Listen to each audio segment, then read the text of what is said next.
Can everybody see? Okay.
Okay. All right. I think we are finally good. What's up, everybody? All right. I assume everybody can see what's going on. Okay. All right. Looks like we're up and rolling. Hello, everyone. Actually, wait. I want to see if I can.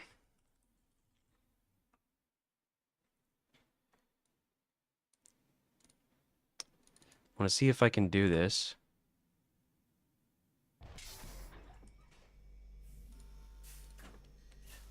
Now, can I? No, that's for vehicles. Wait. I had it. I had it. Uh. There we go. Yay. Cool. I'm gonna see if I can, Yeah, there we go. Hello, everybody. My name is Skaboodly Doodle. I am a Halo modder. As you may know, I am working currently on a mod project called Halo Wars Frontline. And the basic idea is Halo Wars, but in first person. So currently I'm in the Halo Reach engine because everybody knows and loves classic Halo Reach. The project originally started out in Halo Reach, but I have since begun moving it forward into the Halo 4 engine because Halo 4 is just a far more advanced engine with a lot of features. But the end goal of that project is essentially to revamp Halo 4 to be so different in terms of sound design, in terms of gameplay, in terms of art assets that it's essentially a new game and it won't really be Halo 4 anymore. But until then, I'm basically touching up existing assets in the Halo Reach engine. And then we're going to be gradually porting them over to Halo 4. But for now, we're just going to get them all up and running in Halo Reach. So, with that being said, this is what we're going to be working on today. This is the Shortsword bomber from Halo Wars 1. For context, if you don't know, the Shortsword is... hang on a second. Halo Wars Shortsword. Let me pull up a few images here.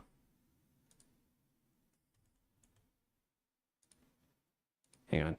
Ugh.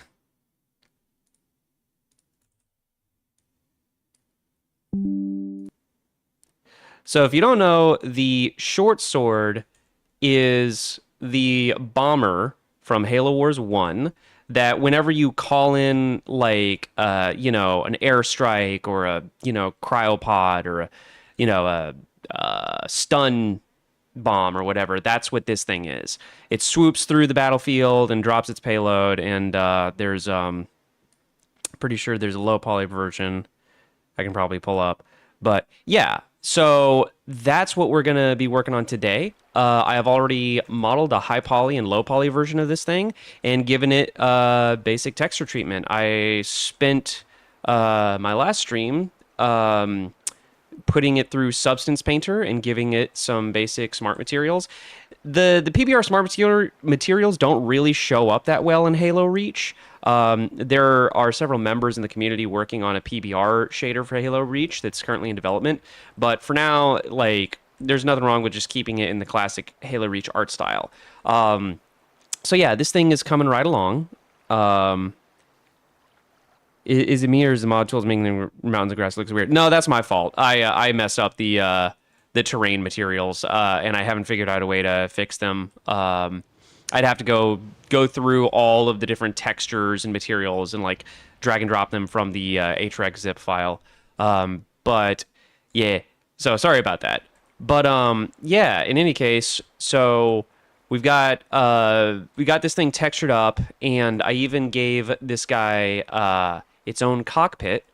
So this is what the inside of it looks like. This is a basic cockpit kick bashed from the Halo Reach Pelican and the Halo 1 Anniversary Longsword.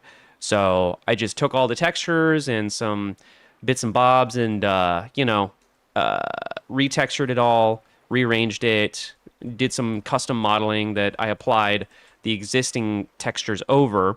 And yeah, I think it works quite nicely. But yeah, before we get too far into it, I just want to do a tiny little shameless self plug. If you like what I do and you want to support me, go ahead and drop some donos in my Ko-fi link in the chat. I also believe I provided a link in the video description. Basically, the more caffeine you feed me, the better I can get this stuff done, the quicker I can work, yada yada. Oh yeah, another fun fact about the cockpit, which we will be doing this today. It's going to come with a little step ladder that leads up to this hatch in the bottom, and that will allow the player to actually like get into the cockpit. It's going to require some custom Spartan animations for that. And I'm not messing with the Spartan animation graph at this point in time. I'm gonna get more of the vehicle palette fleshed out before I start doing any kind of modifications to the base Spartan animation palette. But yeah, why you no link the Discord? Okay, so Green. By the way, a very famous Halo modder named Green Knight is in the chat. He's been a huge help in my Halo modding journey. He taught me most of what I know about the engines and about modding in general. He's definitely helping out a lot on this mod project. He's part of my mod team. I have a small team of other Halo modders. And Green is one of them. And he's asking why I don't provide a link to our private Discord, or rather our Discord. And that's mainly because we just need to do a little bit of house cleaning before I feel comfortable like dropping the link to it and like making it fully public yet. But here in the near future, we will be inviting people to the Discord and hopefully doing some play tests in the very near future so that people can actually experience all these cool vehicles. But yeah. Let's do a quick rundown of what we got so far in terms of the Halo Wars vehicles. Just to give you guys like a rough impression. So first and foremost, we have the Halo Wars Mark IV Spartan armor. This is rigged to the Halo Reach Spartan 3 model, which is marginally less tall, or marginally not as tall as a Spartan 2, but still pretty big.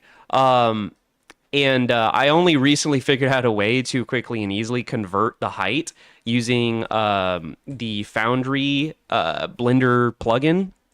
But for now, it's just the standard, Noble 6 Spartan height. Whoops.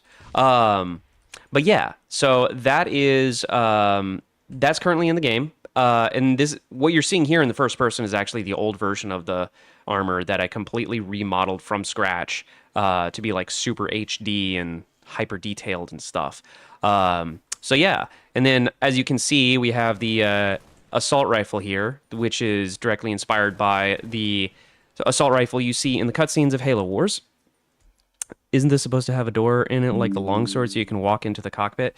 Well, I was just talking about a moment ago the bottom hatch so that you can like climb up into the cockpit. The door, I don't know, I kind of made up the door, like theoretically you could go into the bomb bay or whatever, but like it's not going to be functional. I don't want you to like actually physically walk into the bomb bay because there's not going to be any space in there anyway, and all you're going to see is some bombs stacked up. But I don't know. It's kind of neither here nor there because it's such a relatively small craft compared to like the longsword. Like this is what you would see. And here's the actual Bombay. And you're gonna barely see a glimpse of that when the Bombay opens up to drop bombs. But that's about it. So in any case, yeah. So we got the Spartan player model, and then we have the Jackrabbit. Y'all will recognize this from Halo Wars 2. It's a very, very fun vehicle, and only recently did I finish fully porting it to Halo Reach. Um, yeah, and it's got the grenade launcher too. So this thing is a lot of fun to drive around, and I'm sure people are going to love it. A lot of people who have played my Halo 3 Jackrabbit mod describe it as like a better Gun Goose, which, yeah, I'd say that's accurate. It's a lot more maneuverable, a lot faster, a lot more controllable, and a lot more destructive with the grenade launcher. In Halo 3, I gave it a chain gun variant, but here I might give it a chain gun, or I might leave it as the grenade launcher. But yeah, next up is the Wolverine. So this is going to be the anti-aircraft vehicle, as you can see, and it's going to have lock-on, or it does have lock-on currently, rather. And yeah, so it drives basically like a slower Warthog with missile pods on the back. Not much to it, except, oh gosh, I gotta fix that. So its secondary is a grenade launcher. And back when I was tuning this last, I was able to modify the damage so that this was like decent damage against infantry, but wasn't very good damage against vehicles. And that's really important because there's going to be a lot of balancing of the vehicles, because like I don't want you to just like spam missiles and be able to like take out infantry, right? See, like I just gave him a full volley of missiles and he's not even like hardly hurt. So this is an anti-aircraft vehicle, right? It shouldn't be able to just like demolish infantry. And conversely, the anti-vehicle or the anti-infantry weapons shouldn't be super good against vehicle, blah, blah, blah, blah, blah. But yeah, next up is the Cobra. And the Cobra is by far the single most complex vehicle that I have worked on so far. It is just ludicrously complicated. I don't know if there's something wrong with my audio. I'm not really able to hear the engine sounds. That might be a bug that I might have to look into. But yeah, so there is supposed to be a lot louder sounds for everything. But in any case, so yeah, the Cobra is pretty much fully functional, and y'all are going to love this. The Cobra has two modes. One is the basic, dual cannon mode, and the other is the siege cannon. Yeah. So the siege cannon is pretty sick, and the Cobra is able to transform and lock down. You cannot move while you are clamped down to the ground, and the siege cannon is effectively a one-shot, one-kill weapon. Like, you'll be able to take out pretty much any ground vehicle with this thing in one shot. Of course, the trade-off being you cannot move, and you can only use the siege cannon, which has like a pretty long cooldown, just so you can't abuse it. So you're gonna have to like lock down strategically and like sit in place waiting to like take out a tank or something, and then you're gonna have to like get out of there fast. But yeah. And then I recently just gave it damage state, so it's fully destructible. Like little panels pop off, and little tiny bits go flying everywhere when you shoot it enough. So, yeah. And then, if you've been watching me for a while, you know these two lovely vehicles. This is the Sparrowhawk, which is effectively an attack helicopter, and it is very fun to fly around and shoot. It's incredibly powerful, although I did, yet again, tweak the damage model so it's not, like, completely broken. But yeah, in Reach, it's effectively just a heavier Falcon in terms of how it handles. So that'll be pretty familiar to people. I had to do a lot of funky things in Halo 4 to get it to feel right. Like, I had to, like, You notice how it like bobs and sways in whatever direction it's moving? Yeah, I had to basically animate that by hand in Halo 4 to get that same kind of like vehicular feedback. So I got it most of the way, and it's fine in Halo 4. Like, it's still super fun to fly around, but yeah, it has to do with like I couldn't use the same VTOL physics because if I use the Falcon type vehicle in Halo 4, you wouldn't be able to fire the cannons. It's some weird thing with how the triggers are hard coded to like ascend and descend in Halo 4. Um, but yeah, that's the Sparrowhawk. And then over here is the Falcata. So a little bit of backstory. The Falcata was a cut vehicle in Halo Wars 1. They never used it. I was given access to a lot of the source material for Halo Wars 1. I have some of the source models for like all the big vehicles, the Vulture, this, that, some of the cinematic models that Blur used. And so with this incredibly privileged position I have, I'm able to examine the actual like original like render models and concept models that Ensemble Studios was using. And I then created a completely new model from scratch using the old models as a guide and filled in the blanks. So for example, Ensemble Studios, like for the most part, never modeled the underside of most of these vehicles, where I did. So I kind of had to use creative liberty there because there literally wasn't an underside. And then I fleshed them out, made them super detailed, made them all HD.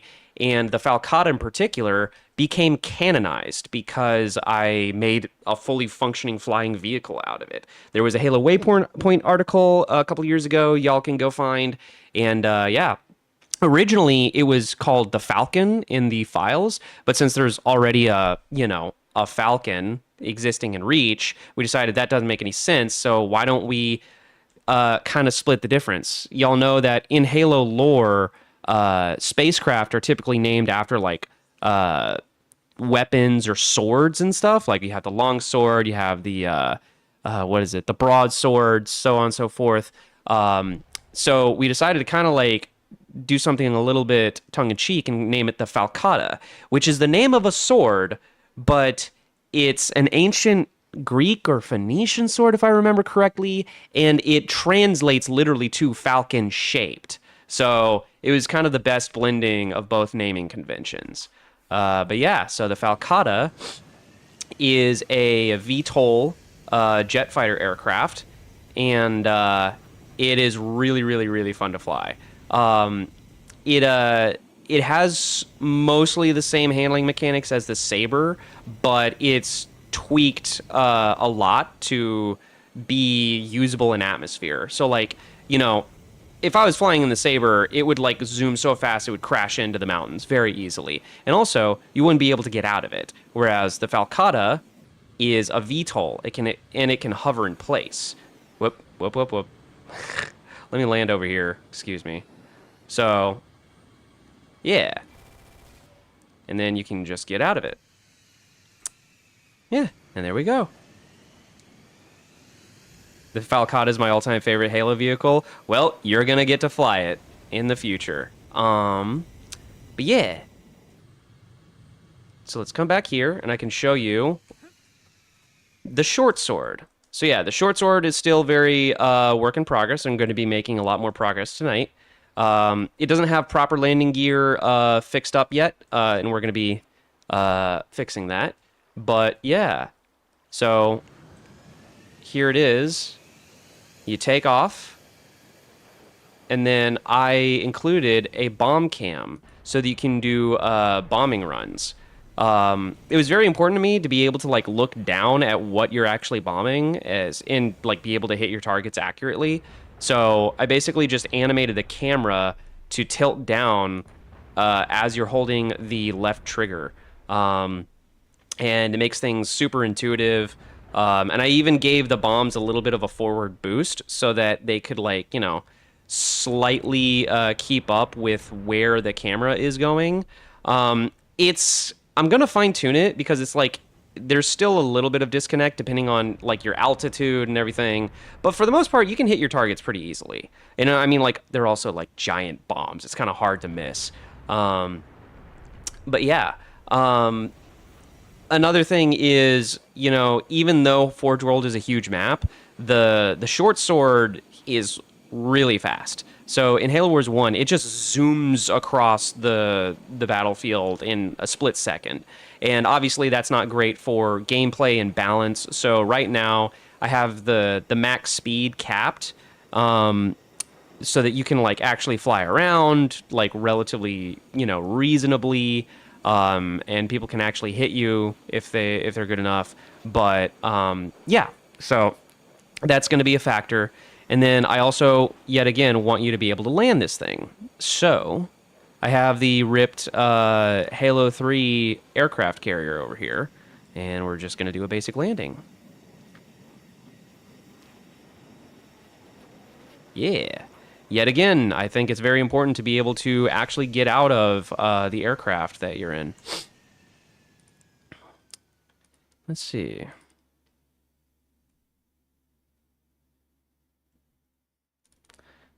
I'm going to go ahead and pop into Rejected Shotgun stream real quick.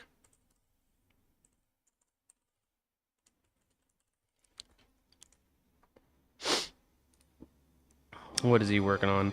Oh, he's working on the Forerunner Retriever, the old design of it, rather. I forget what the lore is these days. There's like a different Retriever design, and this thing is just called a Strato Sentinel or something. But yeah, this thing is sick. This thing that I'm looking at Projected Shotgun stream for context. If you're not watching them, you should definitely go look at it. But yeah, that thing was modeled by a guy named Davy Jones VFX, who is just an insanely talented 3D modeler. Yay! Comes to ever, you might be like, okay, start moving stuff. What's going to happen if you start moving stuff? Nothing! Nothing will happen yet, because this 3D model doesn't even know what parts of it are supposed to be moving. It has no context for what this cone is, so I have to be the one to tell it. That's exactly what I'm going to do. Now this is technically part of the area that I labeled as ARM. I think my headset All I have to do is make a selection of fully it. on, and I'm not getting I just sound. A little group here, call it ARM L. Now it should be good. Before I forget, in order to be able to just test this, we got to add the armature modifier to everything. This armature modifier basically tells the model, Okay, there we go. Hey, see those funny bones? You can't keep doing this.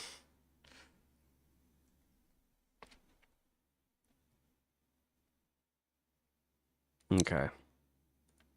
My bad. I wasn't not able to hear my own computer. My darn headset, it keeps doing this thing where it shuts off randomly for no reason, even on full battery. The Retrievers in Halo Wars? I know the Retrievers in Halo Wars 2. So, like, I was always confused by that particular design. I thought that was the original design of the Retriever, and I really wanted to make it a boss battle in Halo Wars, but now I hear it's just called the Strato Sentinel. I would still love to have it as a boss, but now I realize that that thing is like a mile wide, so I don't know how that would work. Yeah.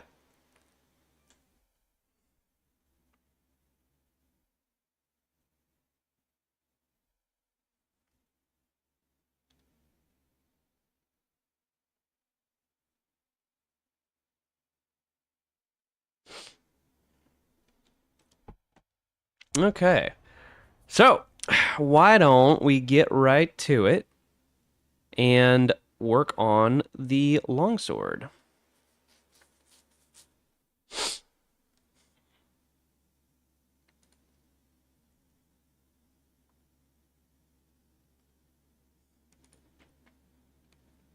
Or short sword, rather, excuse me. Gosh. So here it is in Blender. Now, the first thing we have to fix is that it's missing its landing gear. I have the landing gear in another blend file. No Cyclops. I would put the Strato Sentinel in the background of a map. That would be pretty sick. That would go pretty hard.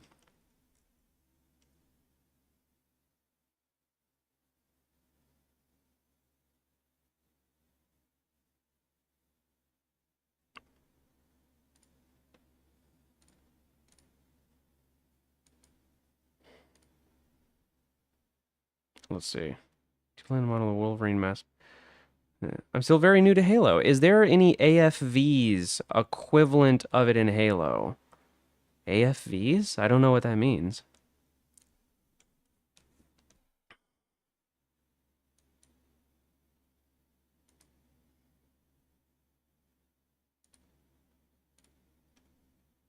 Curious to know, what is your least favorite Halo Wars vehicle? What would you do differently? Oh, man, I'd say from the first game, my least favorite Halo Wars vehicle. Maybe the elephant. Um, Only because it's like, I don't know. And it's like that's not even like, oh, that I hate the elephant. It's just like you're asking me to pick my least favorite. I mean, the elephant is really cool though, because it's like it's a mobile base you can spawn enemies out of, and I think there's even an upgrade that gives it like a giga cannon. But yeah. But funny enough, I'm actually really excited to model the Halo Wars elephant for this mod. Okay.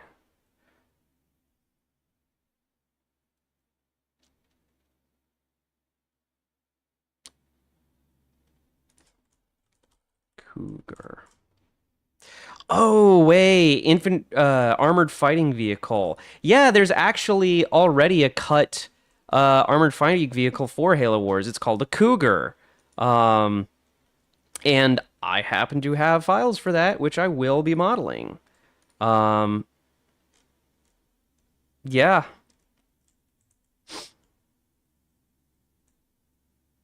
Uh-oh. Let's see. Okay, gotta figure out. Open.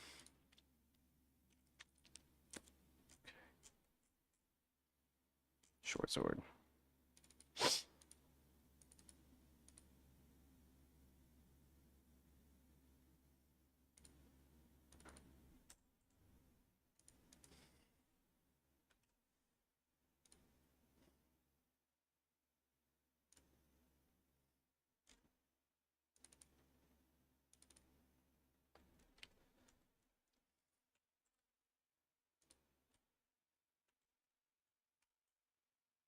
And let's see here. Whoops. Whoopsie daisy. There we go.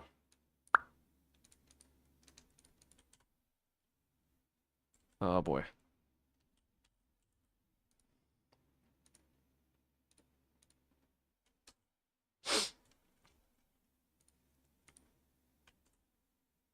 No, you're pasting duplicate stuff. Stop it.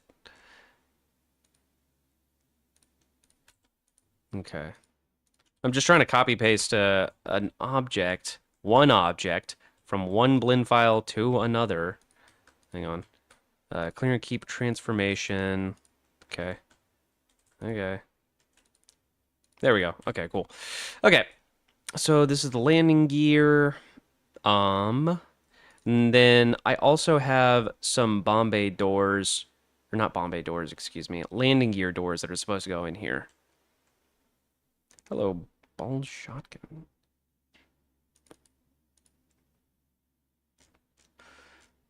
Also, believe it or not, the elephant didn't use early mover physics. Yeah, I know. It was just going so slow, it didn't matter. The encyclopedia sizes for the Cougar and Mastodon are so silly, though. I know, dude. It's very funny because like in the TV commercial for Halo Wars 2, the Cyclops is freaking giant. It's like 2.5 stories tall, but in the game, it's like 2 people tall, and it can sit on the side of the Mastodon. So yeah. I'm gonna be real. I have this cinematic version of the Halo Wars 2 Cyclops, and that's the one I modeled. So I'm gonna make it like relatively big and menacing looking. But yeah.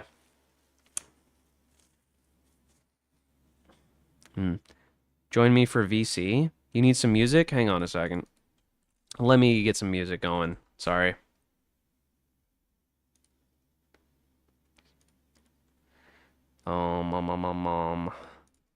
Halo Wars soundtrack. Ba-ba-da-ba-ba-ba.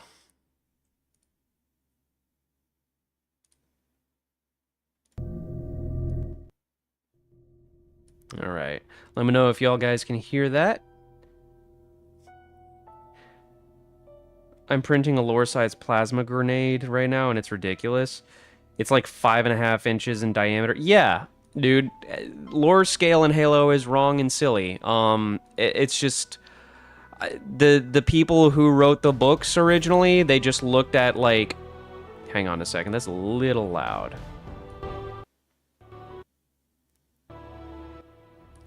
The people who wrote the books originally, they just looked at the third-person scale, not understanding or caring that there's like 3 different scales, one for first person, one for third person, and one for like, you know, when it's equipped in like a character's hands, and they should have taken the one that's like when it's equipped in character's hands, and that's like clearly the most appropriate scale, but they're like, no, everything's freaking ginormous and impractically huge. Yeah. It's gonna be cool though. I got a new printer, dude. And you know, you can go a step further. I could show you how to add mist effects so that you have this cool like blue mist coming out of the plasma grenade. Basically, there's a lot of cosplay fog machines you can buy. Some of them are kind of pricey, but basically, it's an e-cig that's been like it's like a rewired e-cig that's designed specifically to produce vape. And then you just backlight the vape with really bright LEDs so it looks like it's glowing. It's so cool. Dimensions just need swapping between the two. And I heard from other 343 devs that it was a decision based on the latter size of the artwork. Maybe. That's possible. I mean, I just kind of surmise it's like, wait a second, there's no way the assault rifle is like 4 feet long or whatever. That's ridiculous. And then like, you know, you measure one of the assets in third person, it's like, oh my god, it's like 4 feet long.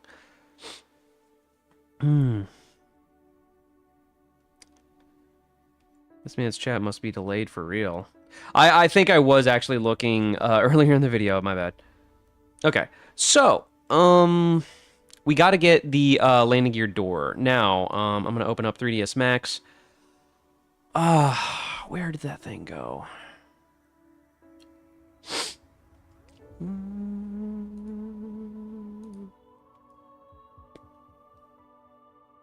Uh-oh. I hope I textured it properly. If I didn't texture this landing gear door, I'm going to be so angry at myself.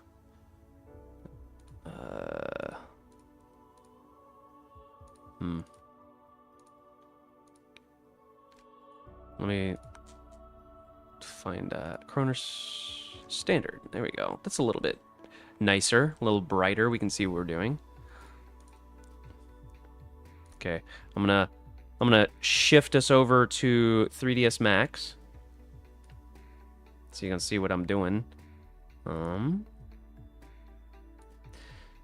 In a Qubit Cobra 3 Max, I can do the entire helmet in one go. Green, you don't want to print the entire helmet in one go. I'm telling you, there are reasons you don't want to print the helmet all at once. You want to split it up into multiple pieces because you want to optimize the layer quality at different angles, and also you want to minimize the risk of one print failing and wasting an entire spool of filament. It is tempting to print it all in one go, but it's not actually as fast and practical as you may think. I mean, ask me how I know. I freaking, you know, did 3D printing for like 12 years now, I guess. Okay, let's see. Shortsword 209, Shortsword 210. I guess that's it. Already tried that, didn't work. What do you mean it didn't work? What, you mean splitting up the helmet didn't work? This is what you're supposed to do.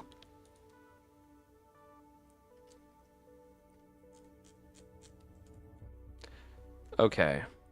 Okay. So here is the...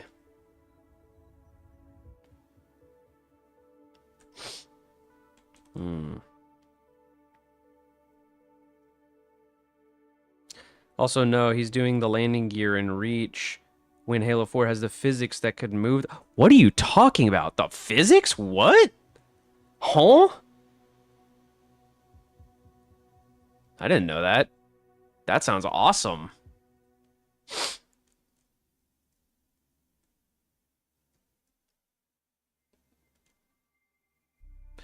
I'm gonna look through my old files and see if I can't track down another version of this that actually has the landing gear door in place.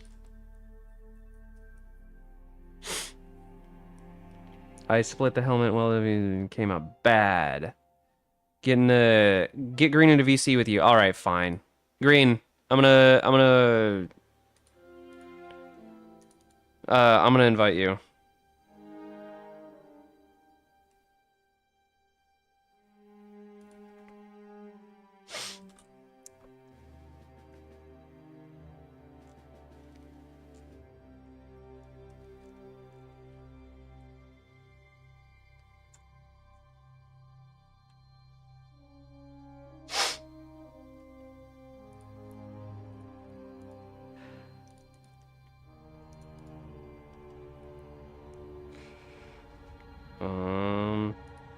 Let's see.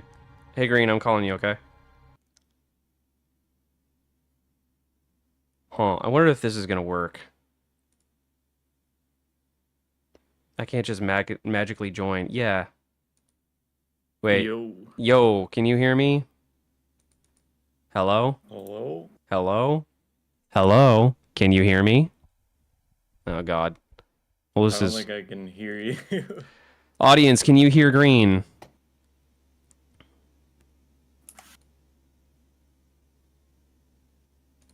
Okay, can you hear me now? Oh my god, what? Wait, talk again? The quality was so- Bobbity boobity. Oh, there we go. Okay. Yeah, was it good? Yeah, now it's good. Okay, y'all can hear Green, right? Green? Speak up. Speak What? up. Yes, okay, they can hear you. They can hear you now.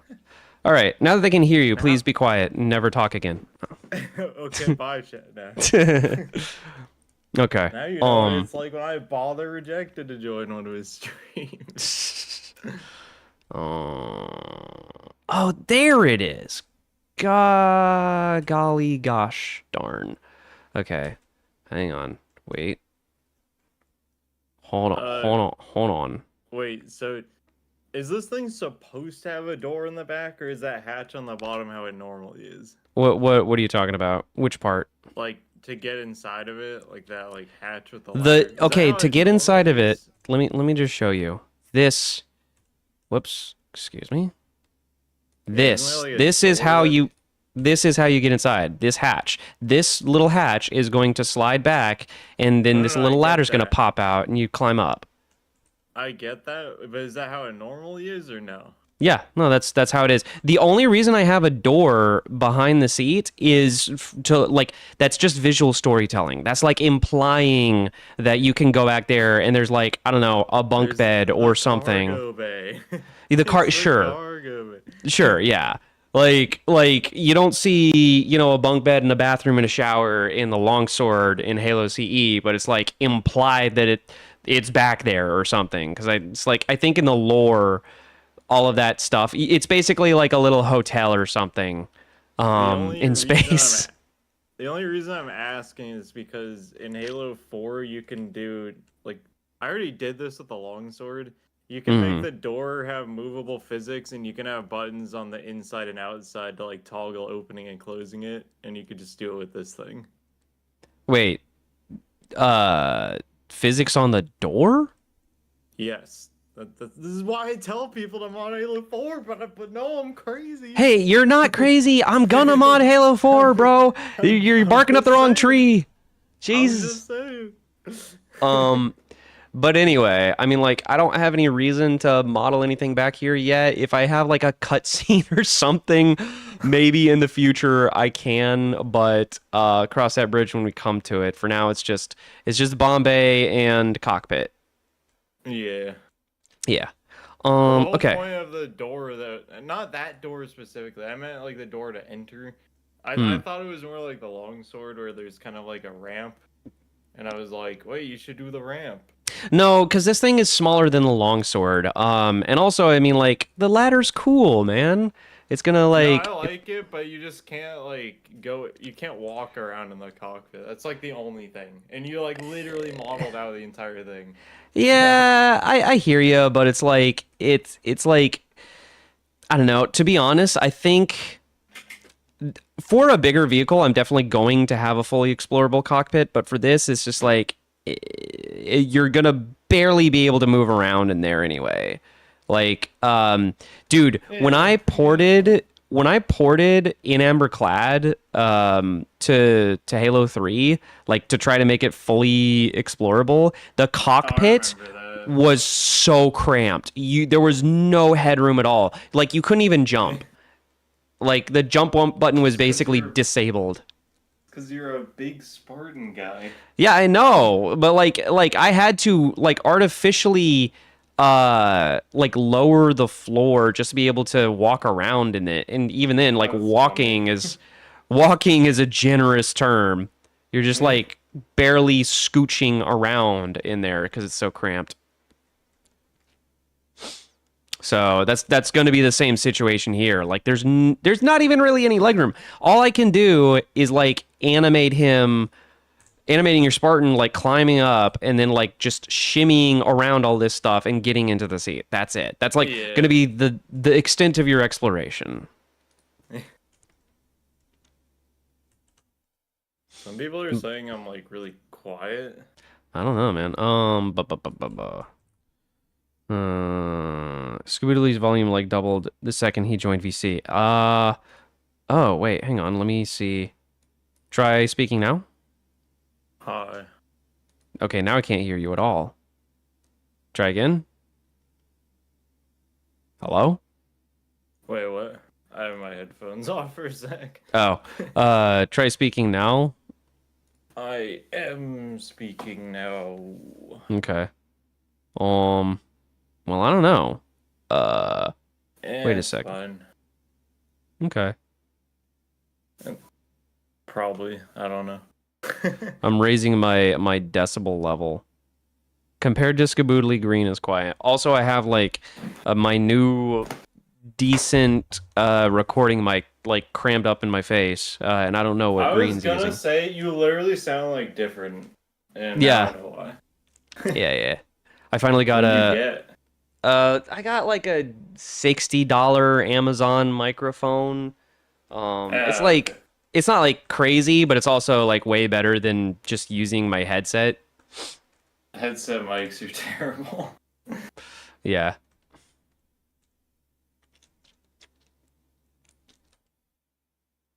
Okay. So, let's go ahead and shift the screen over again. So to be in this other Blender file. Also, it stopped playing my Halo Wars music when you joined. What the hell? I didn't do it. You did this. It's all your fault, as always. Everyone always blames me. Always blame Green, man. He's the source of all your problems. Wait a second. Apparently. There's more bits and bobs. There's more pieces. Ah, I forgot. Yeah, this plasma grenade that I'm printing is like, it's gonna take, the total print time is 29 hours, 39 minutes. Golly. The It's plasma multicolored. grenade? It's lower size. It's a 5.8-inch diameter. Golly. It's lower size.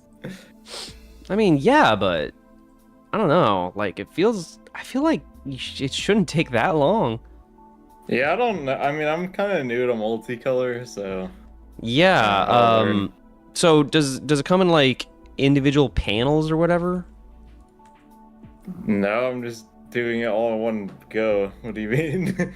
Well, so a lot of people like will separate models into different pieces that you can print in different colors, and then assemble. Yeah, this is a gift for a friend, so I just wanted to do it all in one go. It's just cleaner and all in one shot too, just Alright. like helmets. No. Oh my gosh. I had someone when I was at HCS this year. I was talking to more of the cosplay people, and some of them will definitely disagree with you and be like, "What? Doing it in one shot is way better." Like someone told me to do it in one shot.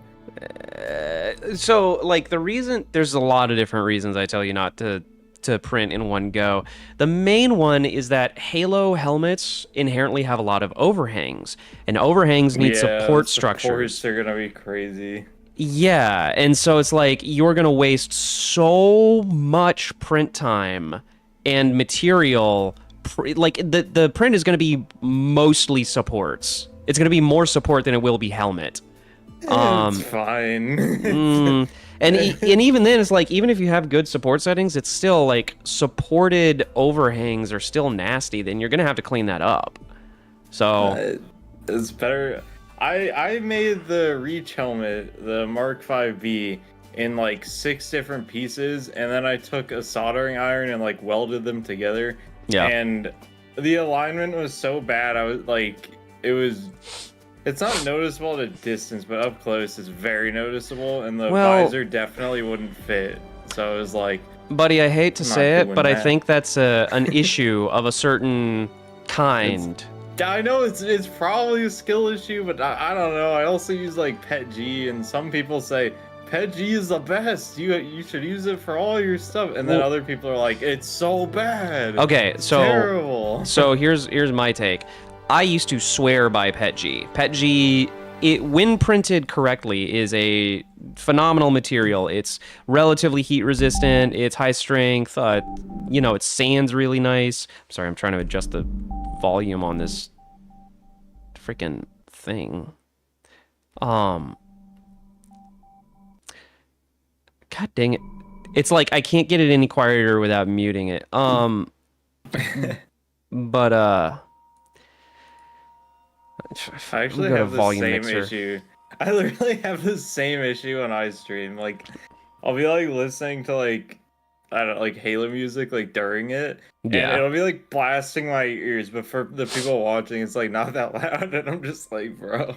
Yeah. Sacrifices must be made. Yeah, but so for PETG, I used exclusively PETG for a couple years, because it's a really good material. But I recently switched over to using ASA.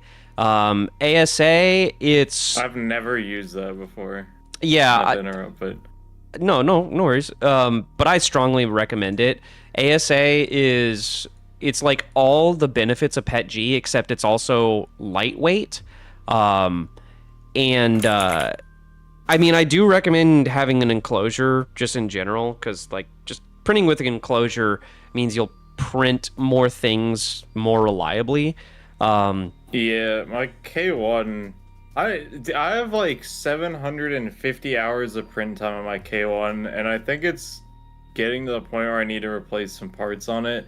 Because like, it's still printing properly, but the stuff is coming out kind of bad, like every time. I could probably help you troubleshoot. Did you say it's not a Creality, is it? Yeah, it is. It's the best brand. Dude, I don't know how Creality so much. I don't know why.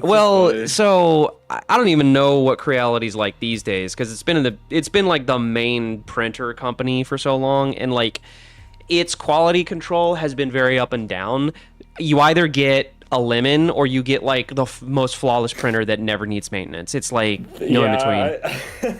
You're not wrong about that. Like my K1 has been absolutely flawless, and then one of my friends he has a K1 as well, and he's had to replace a few things on it. All around not that bad, but he got a K2 plus, and he returned it within like a few days because it was like so bad. That's what I mean. Like it's the consistency is so all over the place. I right now I'm sitting on 2 Vividino Trudons, which are these ginormous Core I don't know XY what that printers. is. Yeah, Let nobody me look does. that up. And I regret Wait, getting what is them. it called? Vividino Let me- Trudon. All right. Vivedino. Yeah, it's a crazy name. I think it's not even coming up when I look it up. Or Yeah, do they have it's like their own website? yeah, it's a really obscure brand from like years ago. Then like I think the company's changed names now, but basically,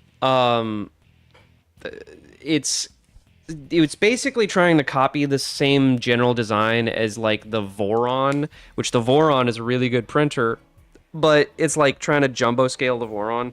I shouldn't have bought those things. They're so high maintenance and they all use proprietary parts that are like really expensive and hard to find.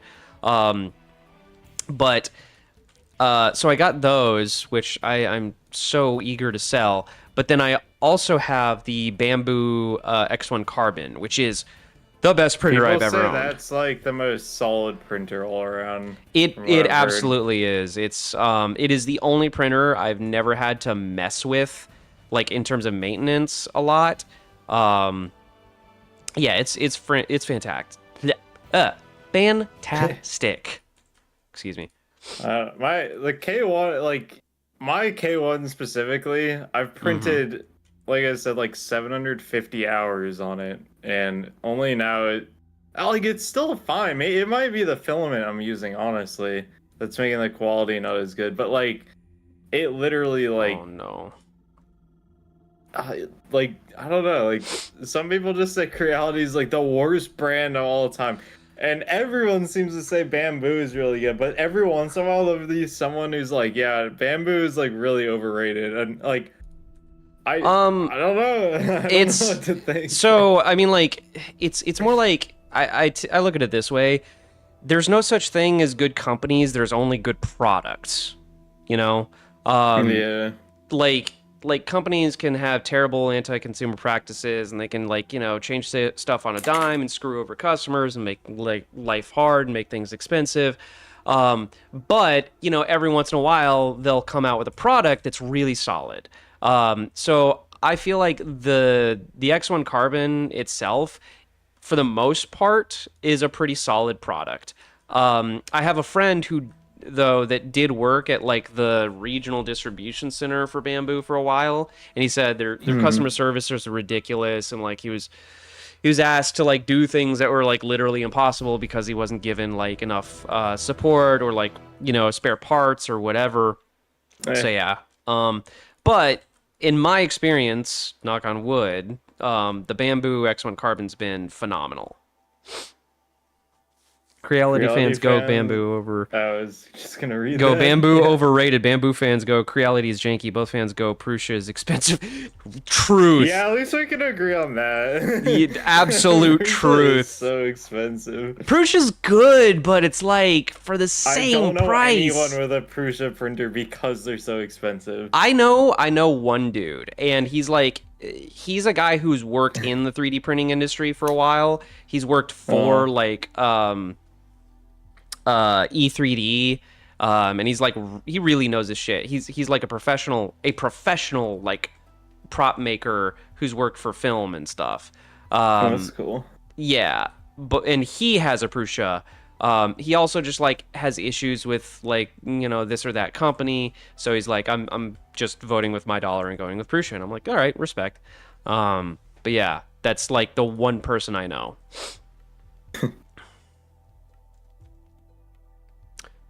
But yeah, my Bamboo kicks ass. I love it. I like it. I also like coming from 3D printing for 12 years. I have owned like 13 3D printers over the years. I have had like 4 or 5 different Crealities. I've had Anycubics. I've had Elegoo. I've had freaking just all sorts of crap. Is Elegoo good? I have Elegoo, no yeah. idea. Yeah, Elegoo's good. Because they were kind of like the alternative to the printer that I was I got the Cobra 3 Max, Hmm. and I was looking at the Elegoo Neptune something. I don't know. They got one that's like really big as well, Yeah. but it doesn't do multicolor. Multicolor is kind of overrated, to be honest. Like, what are you gonna print in multicolor? This plasma grenade. Okay. For What? me, it's actually gonna be stuff I'm gonna sell, so it's kind of worth it. Okay. When you say multicolor, what do you mean? Do you mean like a printer that automatically swaps colors mid-print, or do you mean like... Yeah, like with the separate little add-on thing where you can put like 4 rolls of filament in it. Oh, I see, I see. Okay, yeah, I Yeah. guess that makes sense. Depends on your use It case. creates a lot of waste though, which kind of sucks. I'm gonna be And real it though. takes so long. You really should just design your prints to be printed into individual parts that are different colors. That is going to save you so much time and headache and filament in the long run. It might take more time Yeah. model-wise, but you're going to be glad that you took the time to design something from the ground up that's easier to produce. Yeah. I'm just being real with you. No, I mean it makes sense, but like I don't know. I've tried to print stuff that can like screw together and stuff like that, and I just have bad luck with it. I don't know. It's bad. Have you played with brass thread inserts at all? I don't even know what you mean by that. So Google no. it. Google 3D printed brass thread inserts.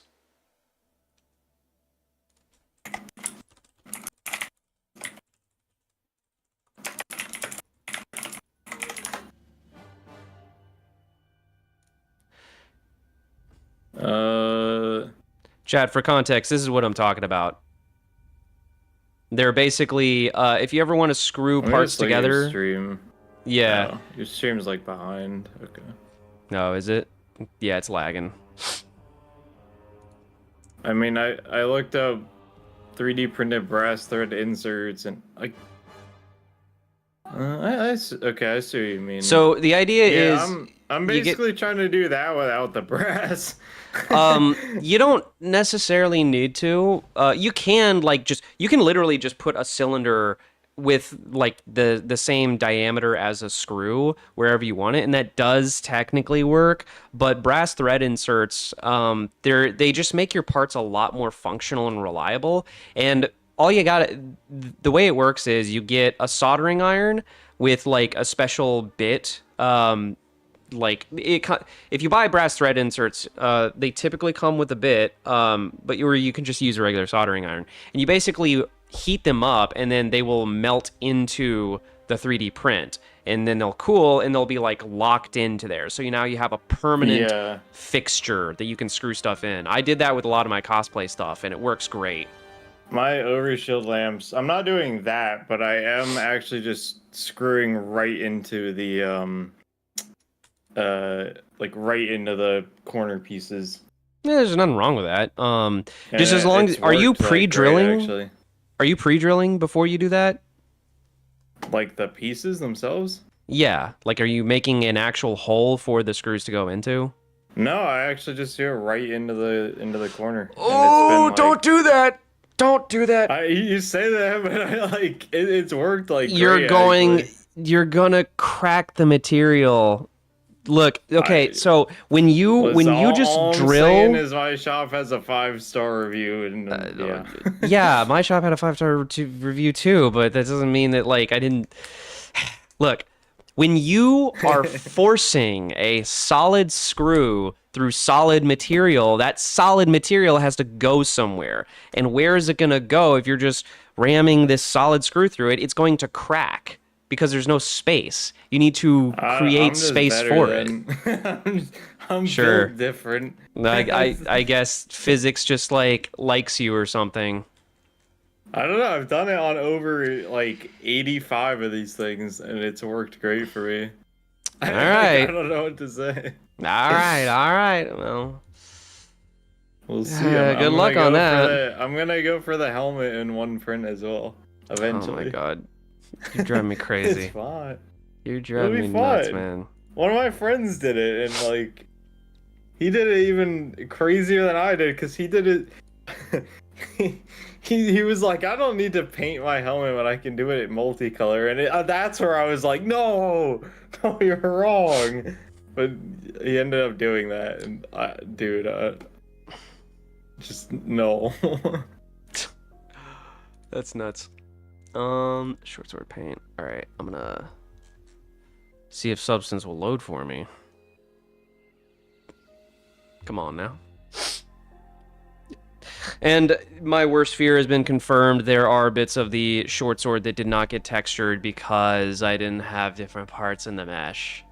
And that makes me sad. No, no. There's two maximum paging styles can exceed virtual memory. Oh no. Oh no. Oh no. Freeze? Uh-oh. Uh-oh. My computer. My computer. My computer's freezing up. My computer is like, I might have to restart, honestly. Oh no. Oh no. Oh no. Yeah, I might have to restart. Crap.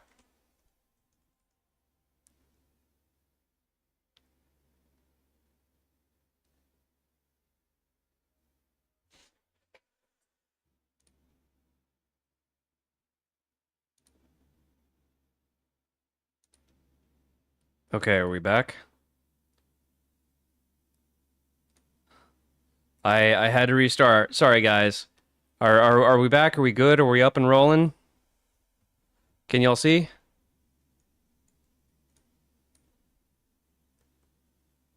Green ate all the VRAM beforehand. Yeah, no kidding. Jesus.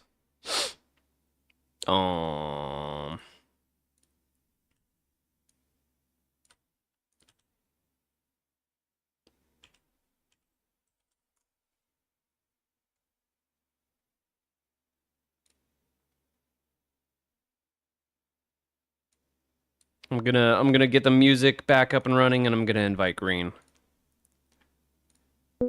Hey. Hi. He kind of froze there. Yeah, no kidding. Had to restart. Yeah. Okay, now have to start a new stream. Yeah. I don't even. The stream is like somehow going. Maybe. No, yeah, I got it back up. I got it back up. Yeah. Okay. Wow, how did your stream not go down during that? I don't know. Everything just automatically popped back into place. I have no idea how. Let's see, project configuration. Let me readjust so people can actually see my substance. Yeah. Okay. So select the model. Short sword is symboled FBX. Okay. Then I hope that reloads. File import fail and reverting to the previous one. Why is file import failing? Why? Why do you do this to me?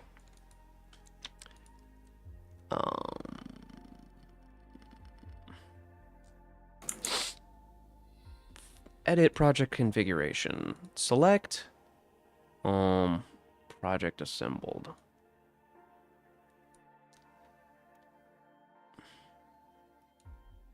Boo, boo, boo, boo, boo.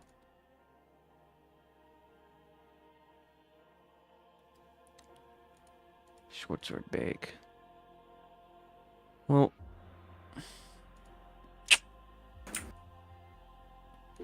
be careful. Modifying one of these parameters will recompute all your channels. Well, that's fine.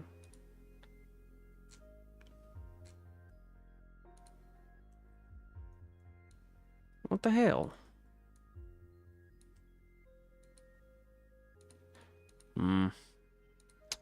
Not a fan of that. Literally, the second your stream or your like computer crashed or whatever, everyone started going, "Blame Green. Green did it." I'm like, "Oh my god." Yep. You're Why cursed. does this keep happening? You're just cursed, man. I don't know what to tell you.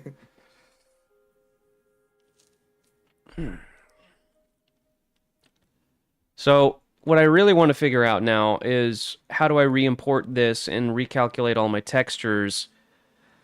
Uh, um, You're asking the wrong guy. yeah, I know. Excuse me, gosh. Goodness gracious. Oh. Edit, project configuration, file. Well, what would really help is properties fill, texture set setting. If I can find the name of the mesh that I'm working with, name Shortsword Bombay. I have the materials over here. So I have the materials over here. And what I need to do is get in, hop on Uno. Is Halo Frontline Wars FPS or third person? I'm honestly kind of debating that. To be honest, the actual gunplay of the mod is going to be decided kind of later in development. I just feel personally that like figuring out the feel of the weapons and stuff is something that's not going to take nearly as much work as making the actual assets and vehicles. So once the assets are made, then we can decide if it's third person, first person, what the, mechanics are going to feel like in terms of like on the ground combat. And like that's mainly a matter of like tweaking damage values and speed and all this other stuff. So my main focus is just vehicles for now. So yeah, my answer is I don't know yet. It's likely going to end up being first person because that's just what people are familiar with. But I mean, like if I can make Halo feel good in third person, that'd be pretty cool. First person animations are a lot of work. Yeah, but so are third though. But it's, I don't know. Like doubles the work having first and Re-import third. mesh. But Skipping. I would prefer it to be in first personally, but I don't really care one way or another. Mission port failed. Reverting back to the previous one. Probably not a simple polygon. What? Failed to triangulate polygon. I'm reading this big error thing. Failed to load 3D scene. Cannot replace mesh with strokes preservation. The meshes in units or scales do not match. Retry without strokes preservation. Mesh import file failed. Reverting back to play. What the fuck? Skipping one. Failed to compute tangents. Need UV data and channel. Failed to load 3D scene. Cannot replace. Try without strokes preservation or fix your mesh transformation. Oh my god. I was gonna watch, but GK is on call. GK? God damn it. I don't know what that means. Me, Green Knight. People in rejected stream just started saying GK instead. Huh.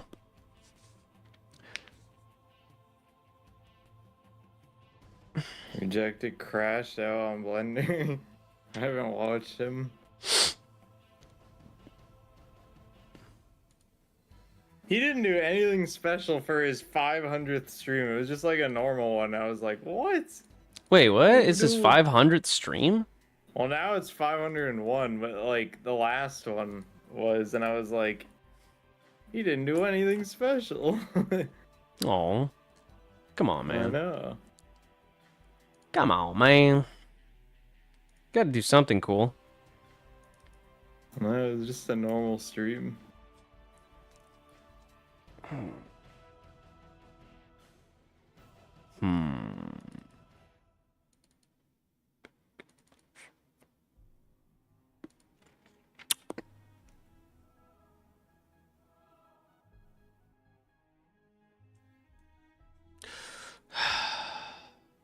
Project configuration. Let's try this. Oh, Substance, why? Why are you doing this to me? Why, Son of a bitch.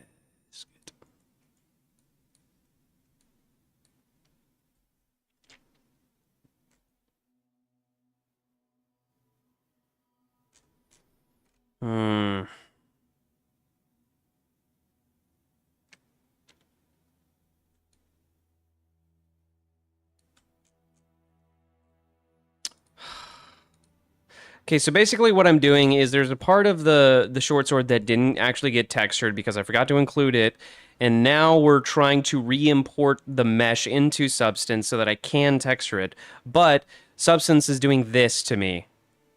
So that's what I'm trying to figure out. It doesn't like something that I did to it. Or rather, it doesn't like something about the new version of the mesh,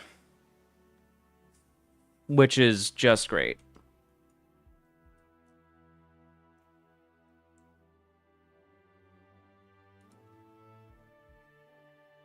I'm gonna save this as.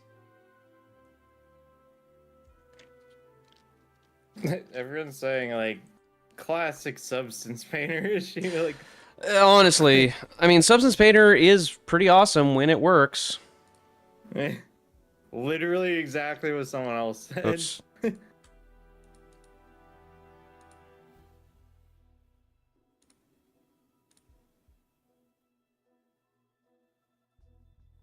Add new geo to an existing mesh. I don't know why though. Very annoying. Yeah, no, it's dumb.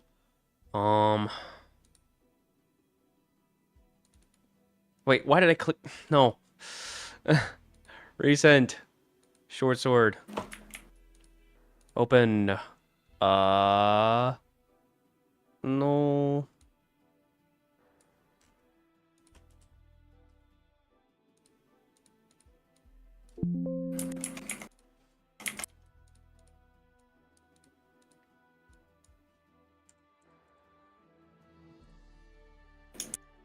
Hmm.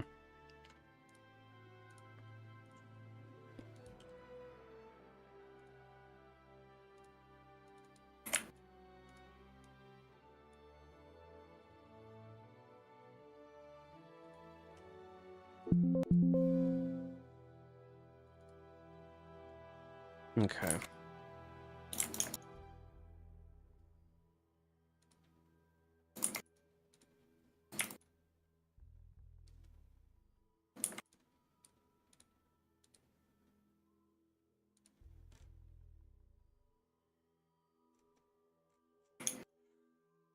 Hmm.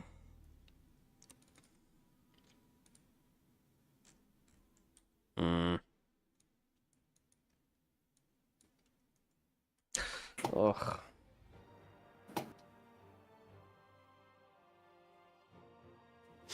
I'm gonna have to do something really dumb.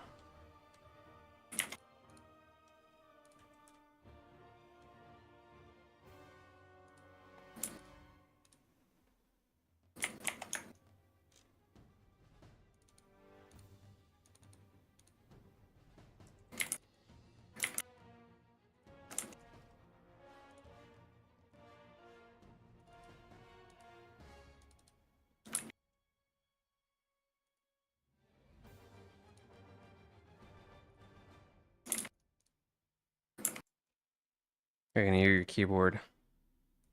Oh, my noise suppression. I'll Mm-hmm. mute for a sec.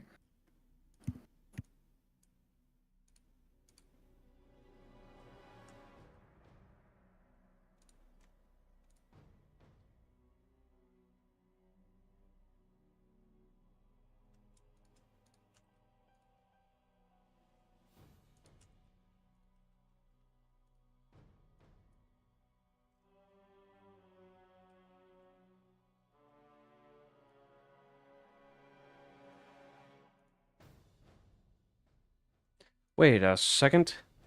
Wait a second. I think I know what I did wrong. File select. Okay, wait. Export. FBX. It's selected objects only.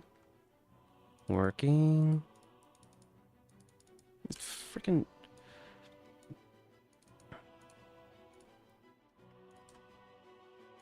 File export.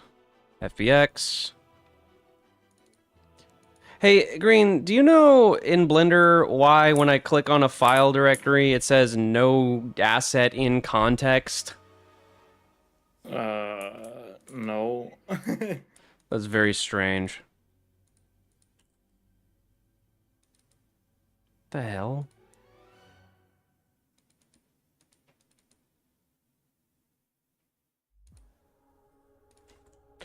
Blender.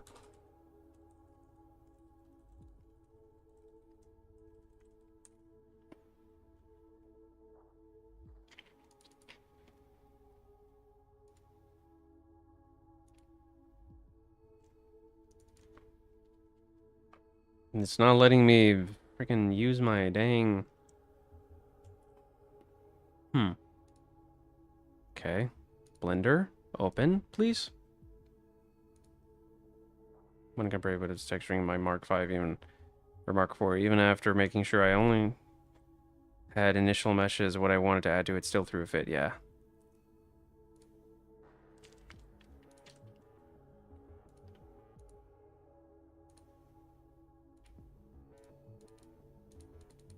Dude, what the...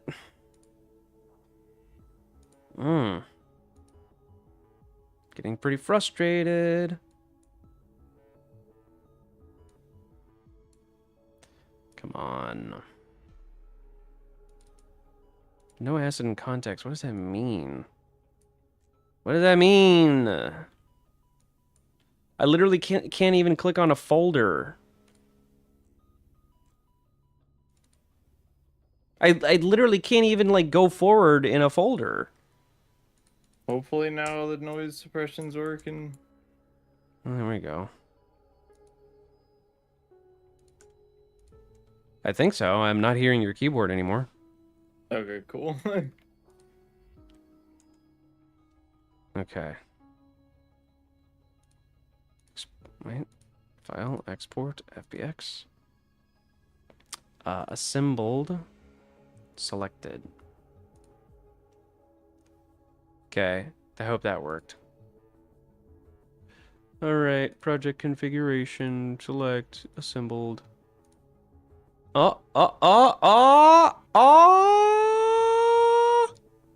Yes! Victory! Although it got rid of my landing gear for some reason. I did texture my landing gear, I know that. Why is my landing gear? And I just, what the hell? What happened to my landing gear, man? Oh, shoot. Landing gear. My landing gear. Wait. Oh.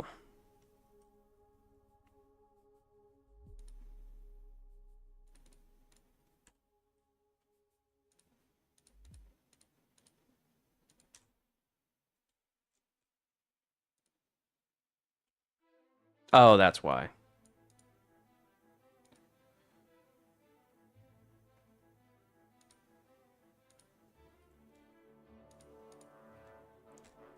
Shortsword bomb. Okay, we're getting somewhere. We're getting somewhere. File, open recent, Shortsword paint copy, discard. All right, file, export, FBX, re-export selected objects. Okay. All right, file, edit, re-import mesh. Can oh, yes, do it. Yeah. All right. Oh, freaking K. So, literally all of that freaking rigmarole was just for this one section of paneling. That's it. Right. I know. You keep streaming when RJ is. I'm sorry. I don't have a schedule figured out yet. Neither does he. Yeah, fair. It's literally just afternoons when I have time. I will attempt to try to have a different schedule. You got to understand, I work a 9 to 5, and then it takes like 2 hours for me to decompress and set things up. So I don't know what to do about that for now. Okay. Output list of export settings. Okay. And everything is 1024, 24, 24. Aircraft nav lights. Nope. Gray metal. Nope. Bombay. All right. Export. Your schedule should not align with RJ's when you make it, because he's going to steal all the viewers. That's good to know. Wait, I mean, but like, okay, I guess so. I mean, like, I guess people could obviously just open both streams, but like, I guess one would take away from the other technically. I just have both Doesn't streams up and really I'm listening to both. matter. Eh. All right, save. Cool. Okay, now back to Blendor. So, yeah. Now we got to refresh our textures. The main thing I needed to refresh was this one. God, it's so cumbersome having to work off of a standard definition screen. I have all these different menus that only work for a super wide screen. Check out DMs, my guy. Oh, I'm sorry. I just My use bad. 3 monitors.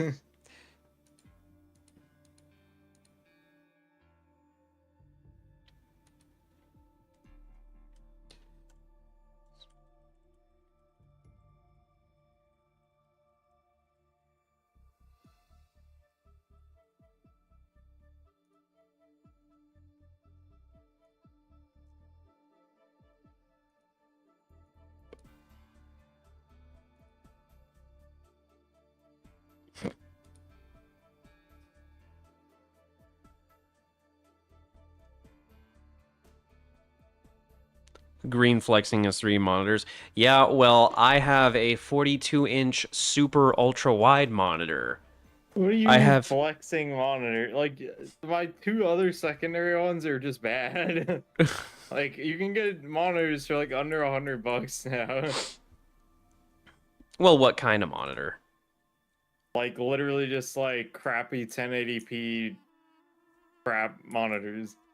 I mean, they're not my primary one.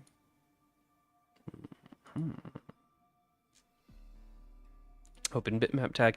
I also think that I am gonna make my screen wider so you can see the full breadth of everything that I do.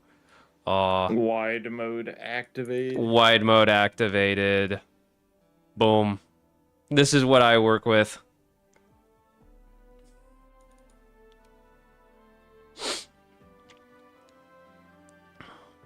Super ultra wide. Yeah, not ultra wide, super ultra wide. This is like 3 1080p monitors equivalent or something. It's pretty ridiculous. I don't know if anyone's watching in their phone, but like, it's gotta be kind of bad. Oh, dude, if you're watching this on your phone, I am so sorry. Rip phone users.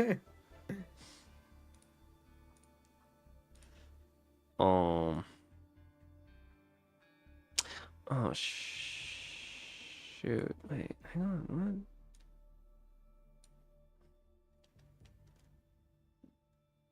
What? No. Well, anyway, I'm just gonna like get this. Yeah. Okay. So take this. That's the spec map. I'm gonna copy the diffuse map. This is gonna be a screen. I'm gonna invert.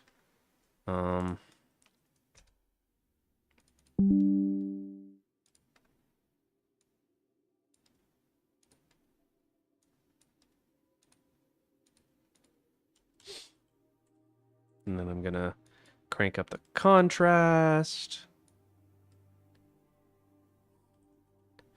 And that's gonna be our spec map. It's a really crude way to do it. But again, because Halo Reach doesn't have PBR shaders, or at least the community ones are WIP, we're gonna just go with that. What is stupid idiot guy night doing on stream? Literally just yapping and playing Helldivers. That's what I'm doing. Oh, is somebody asking that? Yeah. What's stupid idiot guy night doing on stream? We're just chilling.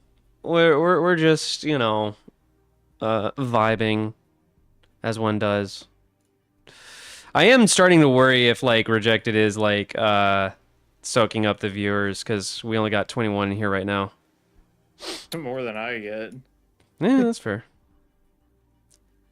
Banana nanner nanner man. Bananas.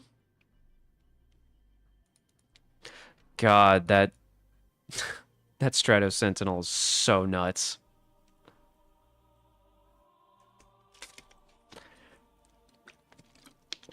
I do get pissed off how much better Halo 3's shaders look than Reach's. I think about that a lot. Eh. I'm in the minority where I don't really like how a lot of 3 shaders are. At least when you're making stuff, they're really annoying to get right. Yeah, but like my thing is Reach obviously has better shadows, because you can cast direct shadows and like you can have a shit ton of direct lighting. And Halo 3 really struggles with that. But Halo 4 is even better.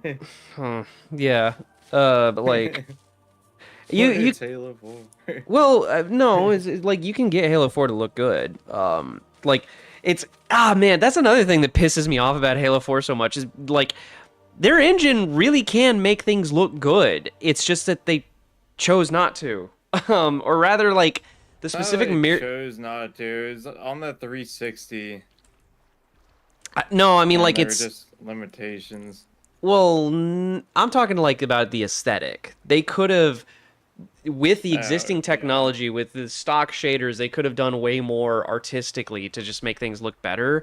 Not even talking about the designs of the armors, just specifically like the texture sheen, the contrast of the colors and the diffuse and all that.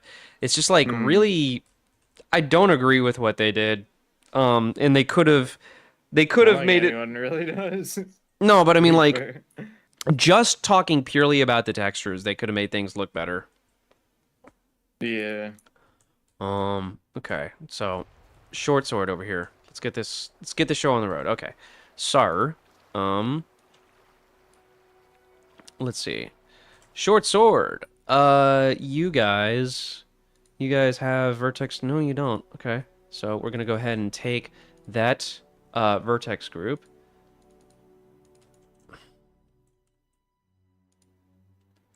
Okay, assign it. Well, we're going to add bones later, but for now, that's going to be assigned. And then we're going to make sure that this is parented. Landing gear wheel low.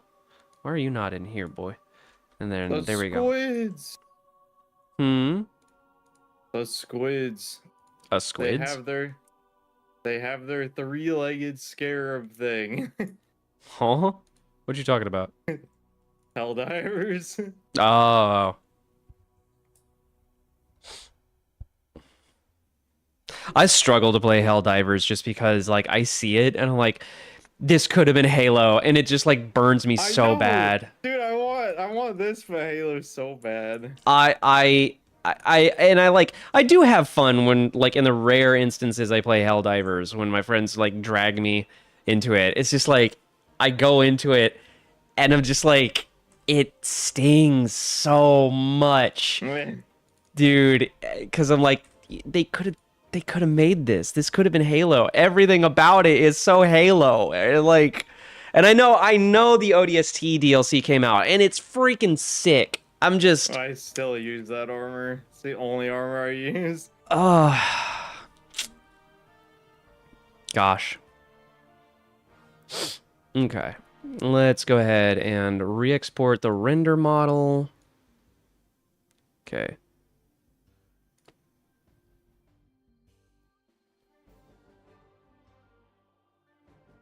Infinite does have a great art style. Yeah, I would say it does. In my opinion, Okay. Infinite went a little too hyper streamlined and minimalistic. Like it focused really hard on like making hyper realistic materials and like keeping things, obviously they took the feedback from Halo 5's art style and was like, "Oh, okay, well, the players want something more classic and simplistic, not as, visually noisy." But I think they swung too hard in that direction, and some of the designs are just like literal blocks of steel with like no greebles or decals. The hexagons. Oh no, I'm not talking about environment. I'm talking about armor design. Yeah. But you made the armor. Yeah, I didn't design it though. I know, I'm joking. I had like one sketch that I wanted to like be like, hey, could you just like let me have this one? I have like one sketch of a helmet I wanted to make it into the game, but they're like, no, that's a different department and we don't, overlap departments like that. I'm like, okay, not even That's as a lame. favor. Yeah, but it is what it is. Just business. Yeah. If it was an indie studio, I mean, like, things could be a lot looser and a lot more, like, just free to explore more ideas, But Microsoft, the way Microsoft works, everything is very, very rigid and regimented and stuff. Let's see. Open image in new tab. Hang on a sec. Yeah, this is on my art station. This is my design that I concepted. And I'm like, oh man, I would love to make this for the game. But it's like, I was not contracted as, sorry, what? I forgot the street. Me and you talking is like probably 20 seconds behind what's on stream. Oh. It was just... But yeah, this is just like a concept I made in my spare time on my own. I like it. Yeah, thank you. I was just like, when I got off work, I was just like, I want to try making a Halo helmet. Just to remind myself that I can do concept art. I was gonna say, that reminds me of like a Halo Reach helmet. Looks very reachy. Yeah, that's kind of what I was going for.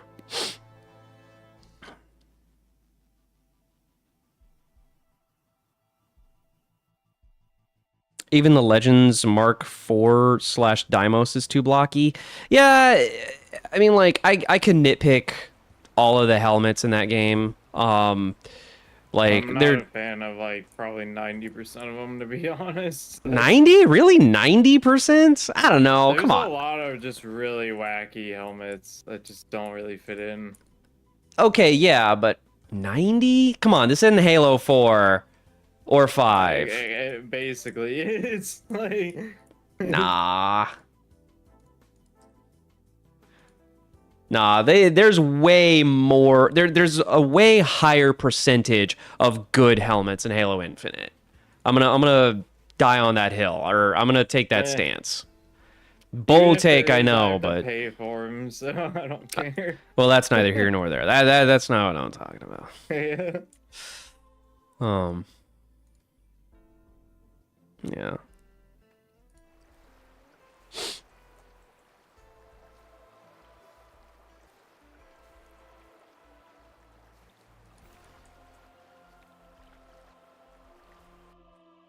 But no, like what I'm talking about is like there are a lot of designs in Infinite for helmets that are really good that just need the proportions to be shifted. Like you could fix them and make them look way better if you just like, if I got like a lattice deformer and just like made certain parts bigger, certain parts smaller, certain parts rounder, or at the very least just made them fit a human head better, Like a lot of designs are like mostly there, or they're pretty solid. They just need an extra, like, an extra rework, and they'd be golden. I will say though, like there are a lot of Infinite helmets that are just gorgeous. Especially like the Infinite renditions of some of the Halo 5 helmets. You compare Halo 5 to how they look in Infinite, I'm like, oh, huge improvement. I don't remember, honestly. Okay. Halo 5 is just another game for me that had a lot of bizarre helmets in it, and I just don't remember, like, most of them. I mean, I don't remember most of them either. I just, like, remember seeing, like, a handful that, like, got redesigned in Infinite, and I'm like, oh, man, huge improvement. Yeah. Okay, so now I'm kind of troubleshooting. Why are these parts showing up a little wonky in game. What if... Thank God Green hasn't seen the unreleased Halo Online helmets. I need to look this up. Oh, the Halo Online helmets are so weird. I know we got a bunch of them for Reach.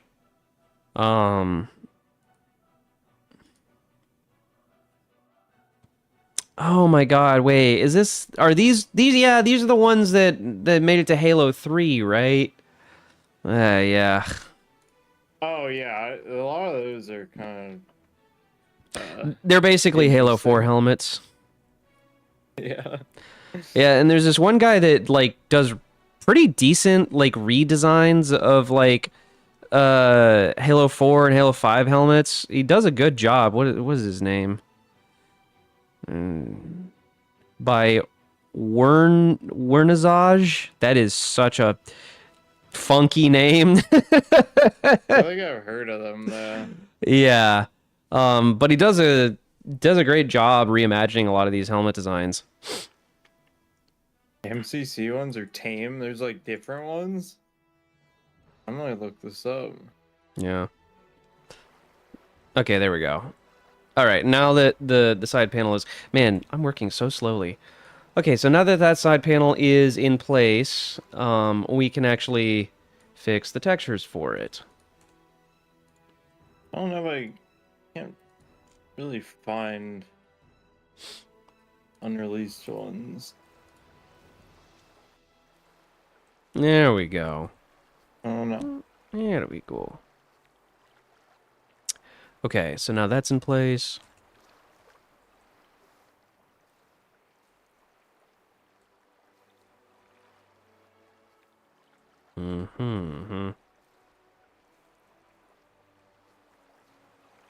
That's also... What the hell? What the hell?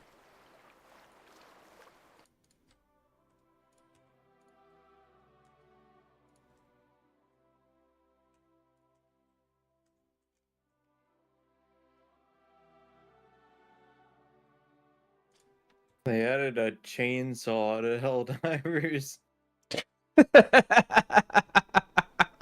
Just like Oh, now we're gonna get Gears of like, War DLC. It's not even a gun, it's just straight up a chainsaw. Hell yeah. It's just, it's not good. Yeah, Wait, what do you mean a chainsaw is not good? It just, like, if there's more than, like, one enemy, you're gonna get hit. It's just bad. Yeah, but it's cool, though. It's cool, but it's so damn useless. They had, in this same one, they added a minigun, and it's the most unusable thing in the game. You start shooting it, and the bullets just go, like, straight up. There's so much recoil. Oh. Well, yeah, minigun wouldn't have hardly any recoil because it's so damn heavy. It's just like... It also, the centripetal force of the barrel spinning probably helps counteract a lot of the recoil, too. And it's not even heavy penetration, it's just medium. So well, it's okay, like to be not fair... even good. Fuck. I'm sorry, I'm getting gun nerd on you right now, but, I guess like most miniguns are like 30 cal. Yeah, well, I do! It makes it in-game just bad against any heavy unit. Listen, I will always gripe about immersion, okay? Immersion... I'm sending you to a democracy camp. No. Immersion's important, though. I'm very immersed, but it's hard to be immersed when you're dead because your minigun is shooting straight in the air. Well, see, but that's what I'm saying, though. It's like, that's not actually like... realistic. A realistic minigun wouldn't do that.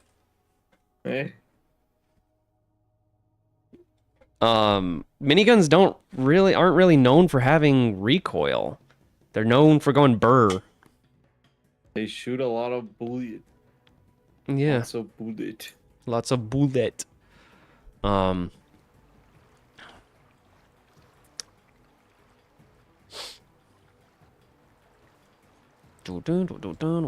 scarab. The illuminate scarab. with the bubble shield. It's more like the locust, honestly.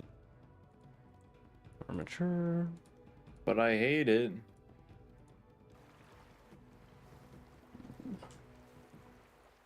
Green, just use more portable hell bombs. I literally run that every game. I'm telling you, it is the best stratagem in the entire game.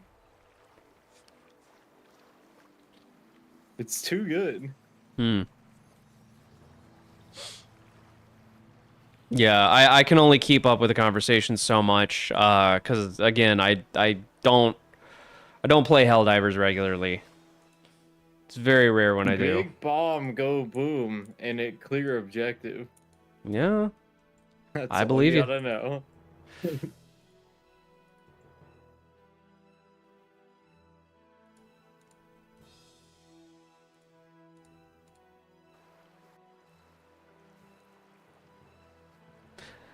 The GAU 8 on the 810 can stall the aircraft.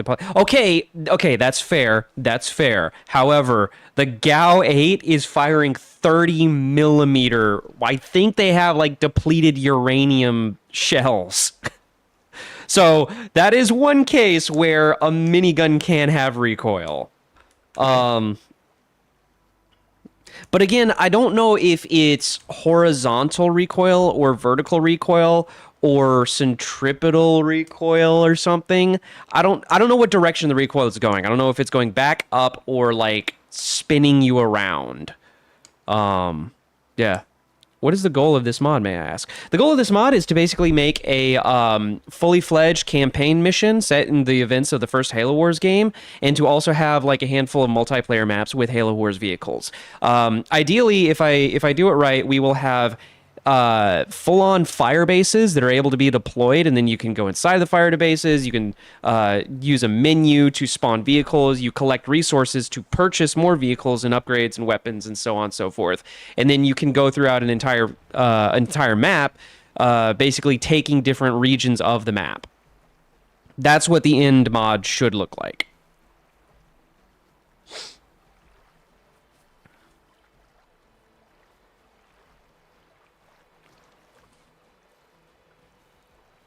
So the term minigun does refer to typically aircraft-mounted guns. In fact, there has never actually been a man-portable minigun ever used in combat. There have been like one or two companies that have like hacked one together for like a gag. The very first minigun that we're all familiar with was made specifically for the movie Predator. And that's literally where the concept of a man-portable minigun comes from. All other miniguns were designed to be mounted on aircraft. But I mean, like, that's also not too super unheard of, because I mean, even in World War I, people were ripping off, aircraft machine guns and using them on the ground. Any possibility for infantry players rather than the standard player Spartan elites? What do you mean, like Marines? I'm sure somebody can make that at some point, but that's not going to be the point of this mod. The people who love to make those like Marine or ODST campaigns, I'm gonna do a full tag dump, so they'll be perfectly free to build off of my mod if they wish.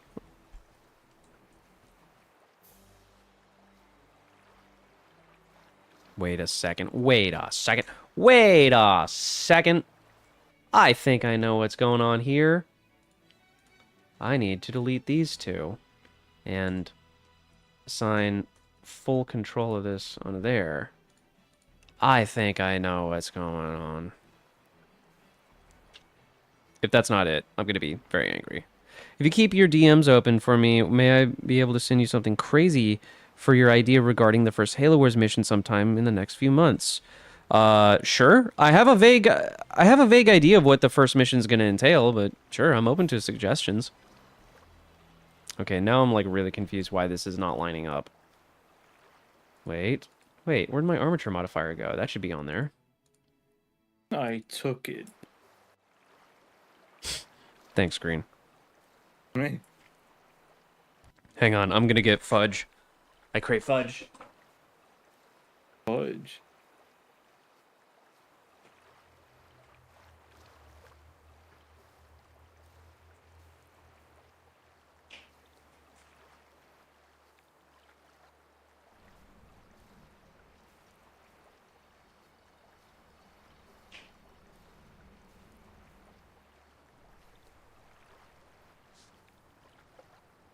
My girlfriend's mom came over and brought Bucky's fudge the other day. Ooh. Mmm. Mm.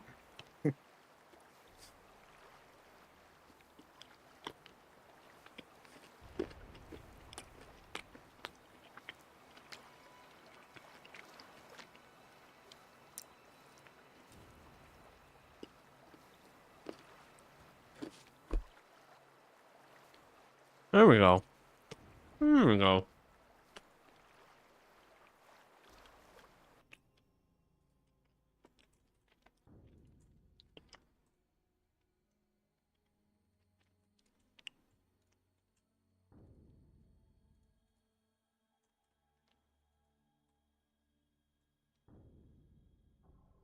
Okay. Whoa.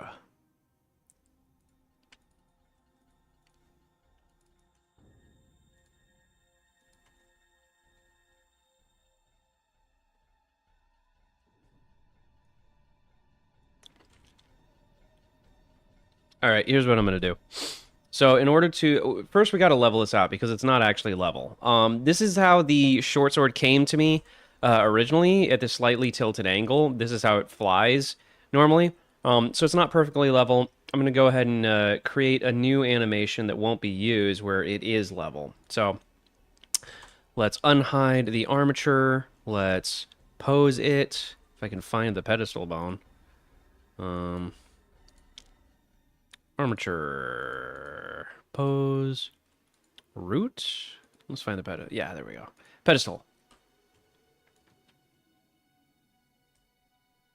And let's level this all out. I want to try to rig and then animate the landing gear.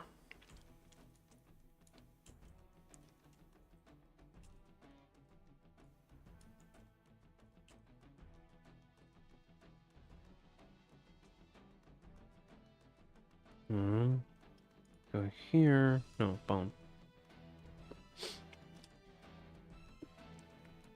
Nope.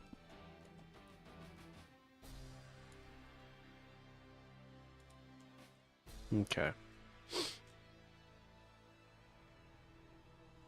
There was the M134 mining that was small enough to be handheld, but the recoil limit that it was only used as mounted gun for helicopters, maybe emplacements.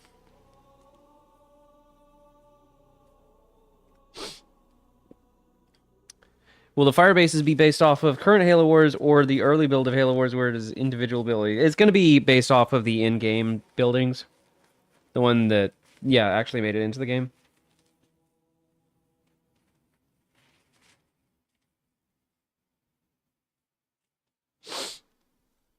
Okay. Okay.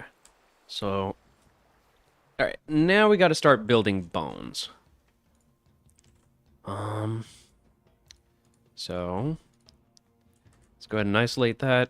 Or maybe it would be better to...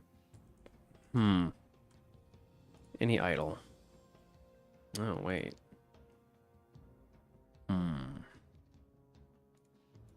Oh, lovely. It didn't even freaking save my keyframe.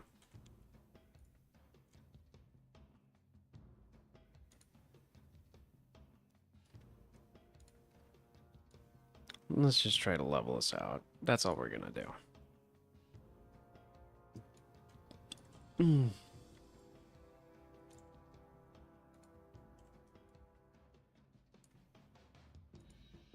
Oh my gosh.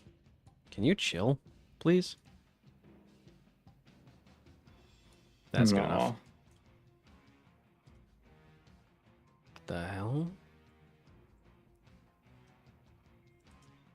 There we go. Okay.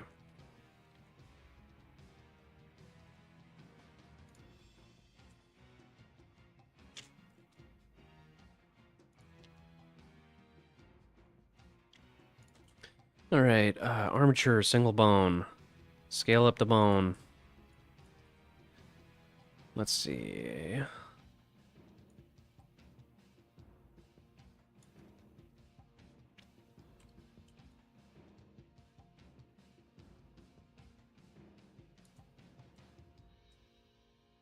Hmm.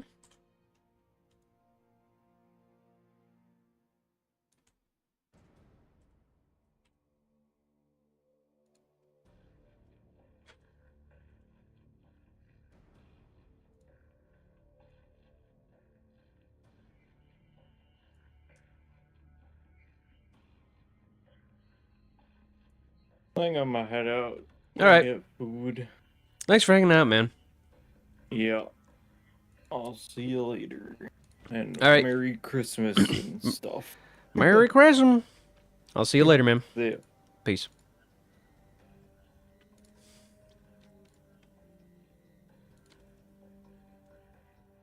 Okay.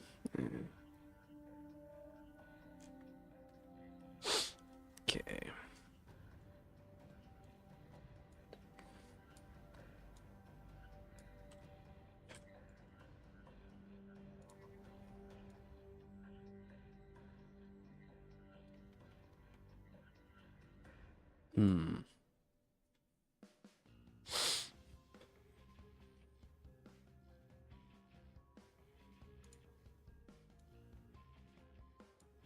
Actually, wait. Bones.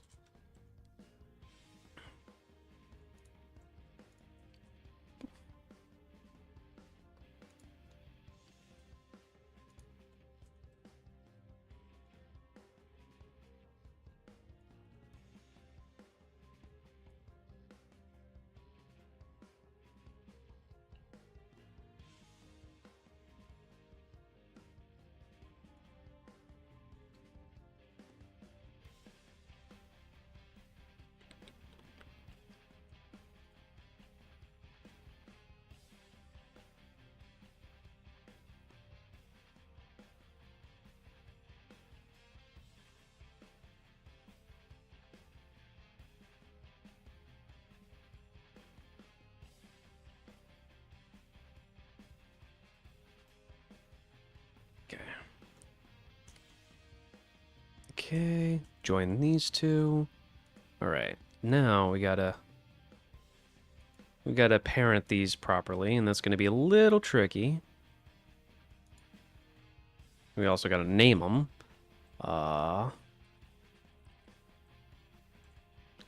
LG F.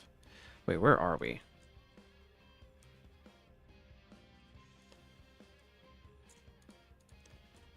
Okay, let's put this over here. Okay.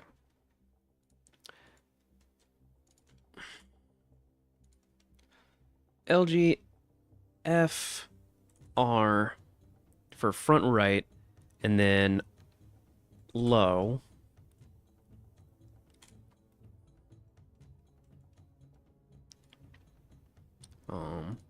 Copy this. LG FR high.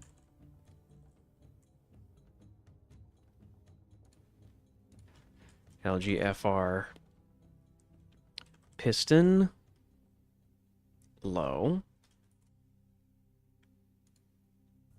LGFR piston high. So a weird thing about that I've discovered when making Halo skeletons is you need to keep the names for the bones relatively short because there's a character limit. So for some reason, there are literally only so many letters you can have for the entire skeleton before you start to run into problems with importing. So you have to abbreviate the bones like a lot. Have you ever thought about designing your own version of vehicles that could fit into the Halo universe? Ones that could fill niche roles that haven't been filled so far by canon vehicles? I don't. That's a really great question. I don't really feel the need to bother because there's just so many cut or unused or like expanded universe vehicles. Yeah, that already fit the bill. So no, I haven't. Oh God, now I have to remember how to do piston constraints for Oh, God, that's a pain.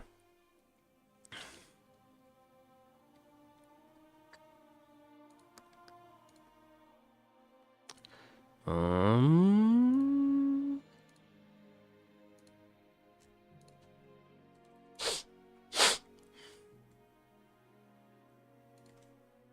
Blender, rig, piston.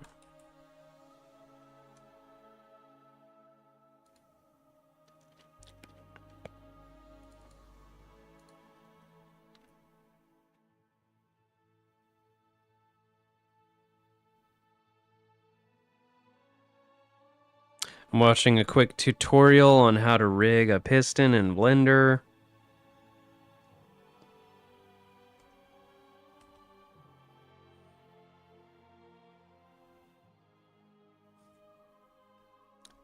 Wait, damped track.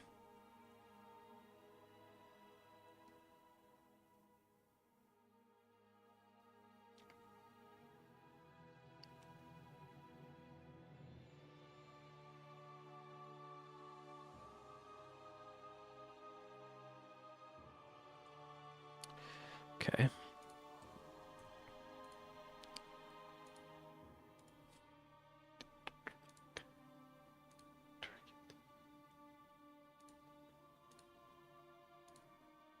Failed to set value. Oh no. I hope I'm doing this right.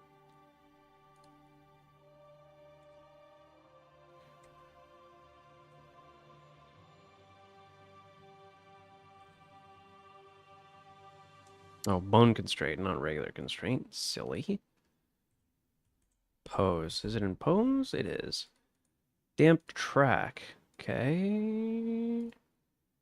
Okay. No. Selection not as bone armature needs to be in pose mode and edit mode. Or edit mode. Well, guess what I'm in. Okay. Damp track. Wait a second. Should probably hide that.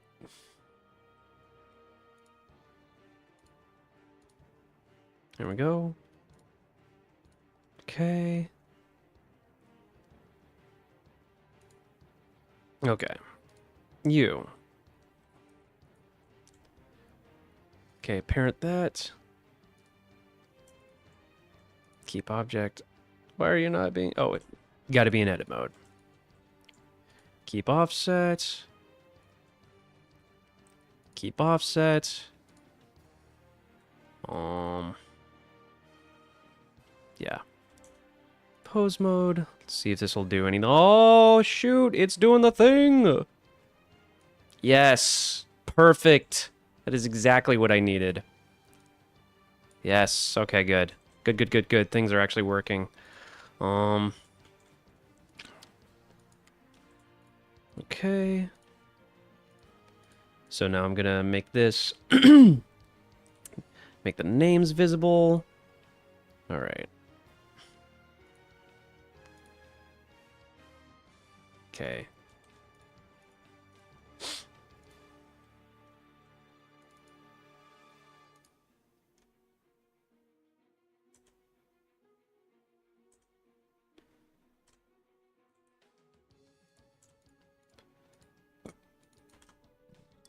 Excuse me, goodness. Oh. Okay, first I have to remove the armature modifier from this mesh. Or no? Oh. I have to apply the modifier, for the armature modifier first. And then, so these already have 100% assigned to them. I'm going to split by loose parts. I'm going to rename this. I'm going to rename all of these. Low.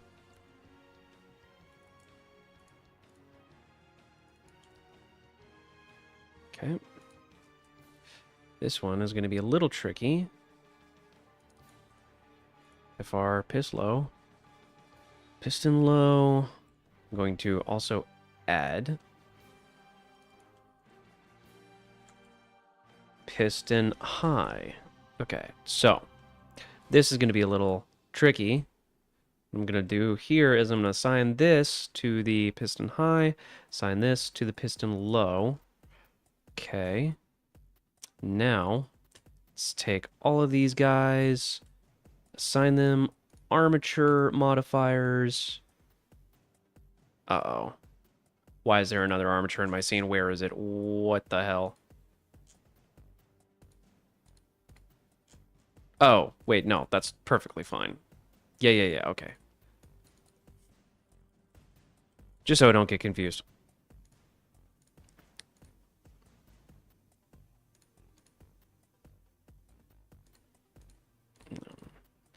Okay, so select all my pieces again. Armature.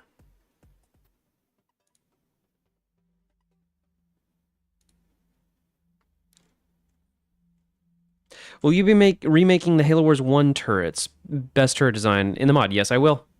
Absolutely.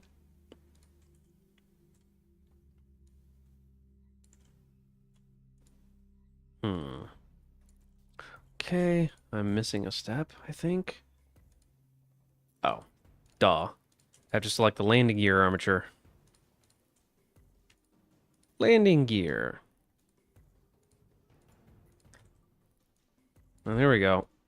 There we go. Here we go. Yeah. Perfect. Except, it's not perfect.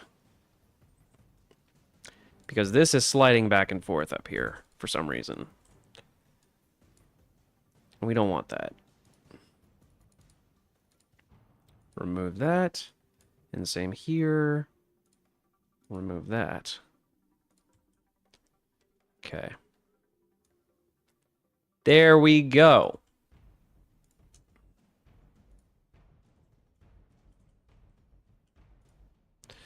Okay, so now you can see that this part of the landing gear has a piston that slides back and forth. And I could have modeled this a little bit more intricately, but like honestly, it's for the sake of visual communication, it's like fine.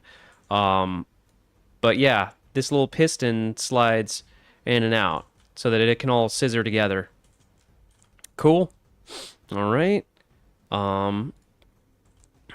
Let's go ahead and turn off keyframing. Let's reset transformations. I'm going to go ahead and copy this. I'm going to say -1 to flip it over. I'm going to apply all transformations. I hope that didn't break anything. It looks like it did. I wonder... Darn it. Ugh. So I'm going to actually say... I'm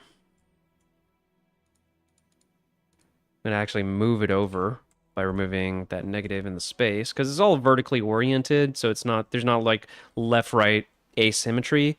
So that should be fine. Oh, I don't like that. Oh, I need to rename these bones. Duh. Okay. Front right. We're just going to change front right to front left. Actually, wait. Better way to do this is go to edit mode, select bones, rename bones, find replace. FR is changed to FL.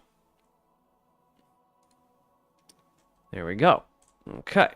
Now, okay, that's screwing that up. Can I fix you?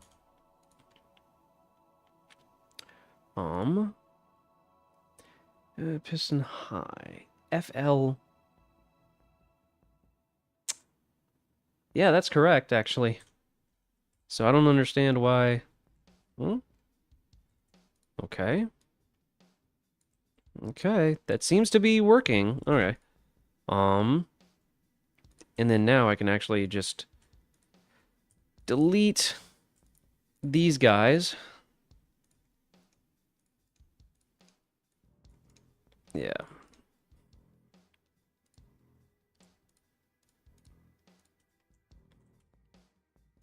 Make sure that FL low, LGFR low. Remove that. Assign. Okay.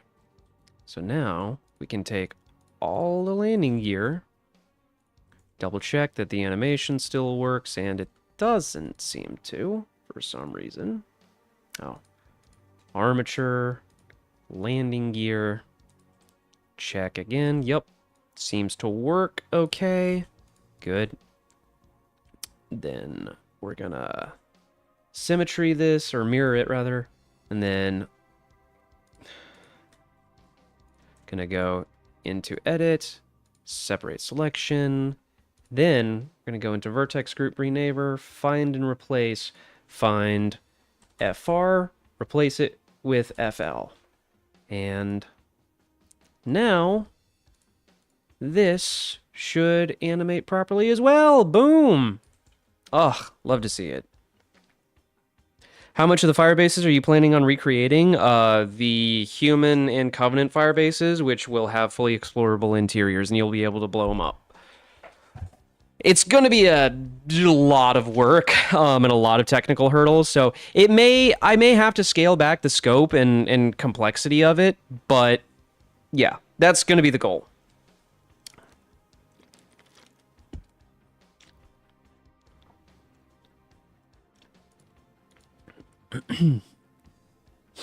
What is Rejected doing? He's working on Audacity. Looks like he stepped away. Okay.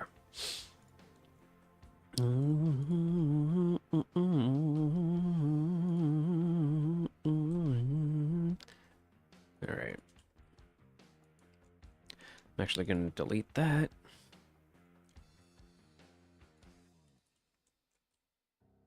Cool.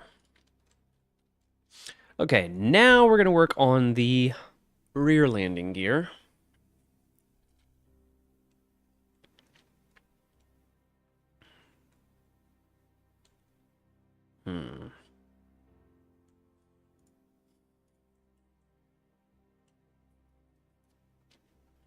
Single bone. Scale it up. Let's go ahead and name this landing. Rear landing gear. Right.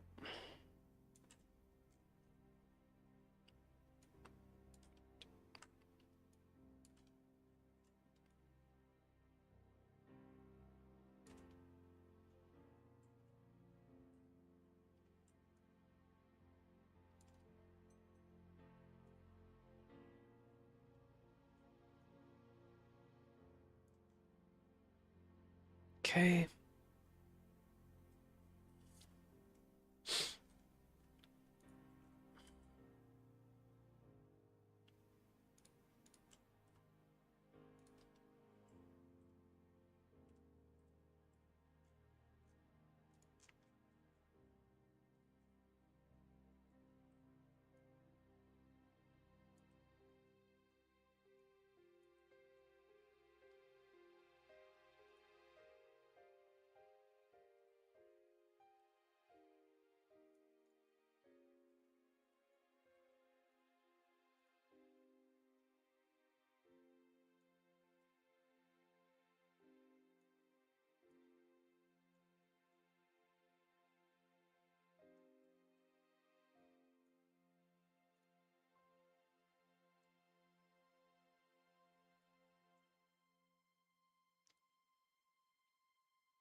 Just thinking about how best to do this.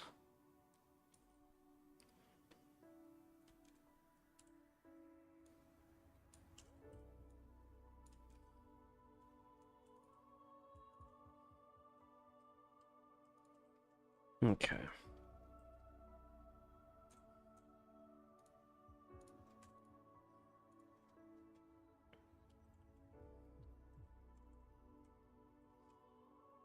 LG, RL, leg, swivel.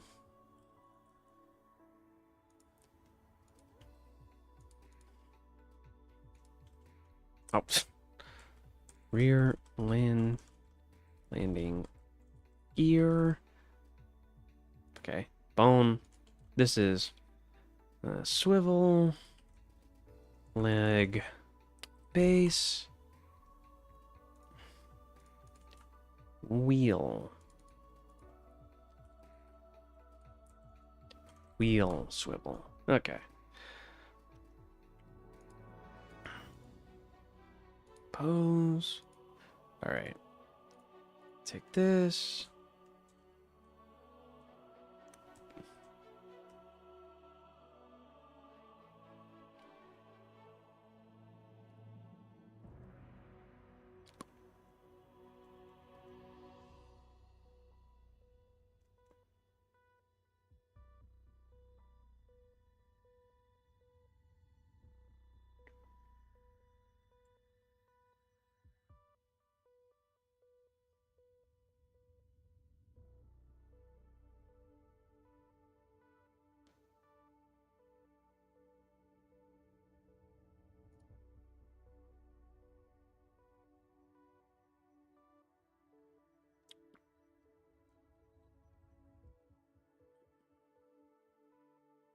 Okay.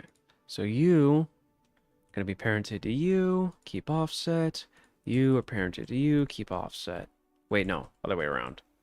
Whoops. You parented to you, keep offset, and you are parented to you, keep offset. Now go to pose. Yep. Okay. Cool.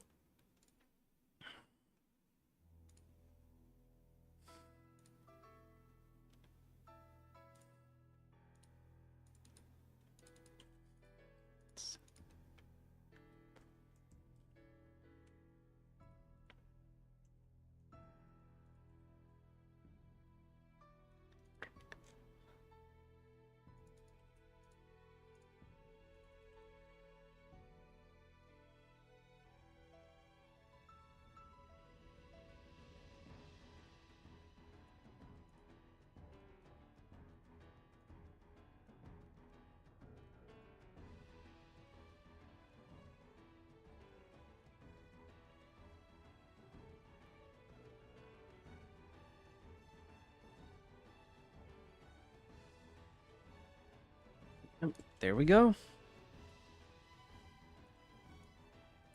All right, now we should be able to adjust all that stuff. And this can fold and collapse and all that good stuff. I gotta use the restroom real quick. Be right back.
Okay, I'm back. Fun fact, in Halo Wars, when the skirmish AI advisor is warning you of an incoming attack consisting mainly of locusts, the advisor will say, "Watch the sky, they've got locusts. Locusts do not fly." Yeah, what? I mean, the locust, like the literal real life insect flies, but what?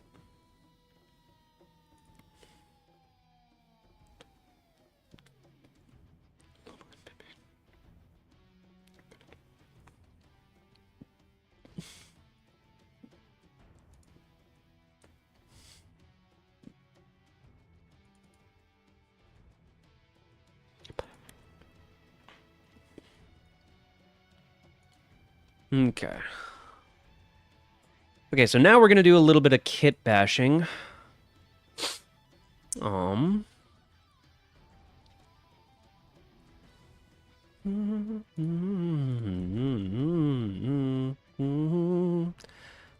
Alright, so we're gonna take some of these pipes. What is that? Pelican interior plate D. Yeah. Um.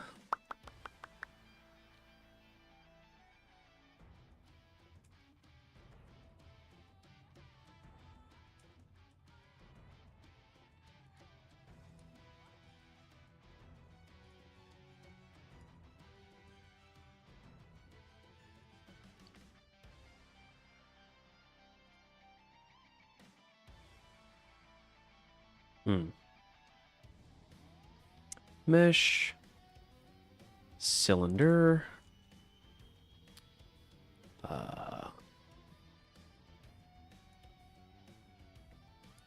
Let's make it 8. That's good. Yeah, hang on.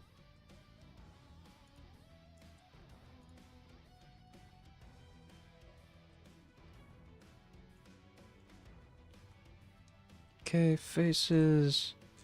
And then we're gonna give this the same material as this. Link materials. And we are going to hack the UVs a little bit. Color. Wait a second.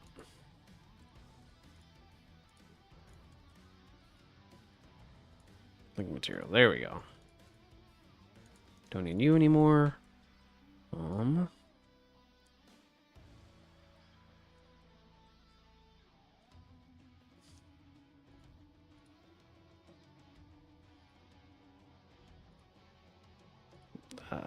Cylinder projection. There we go.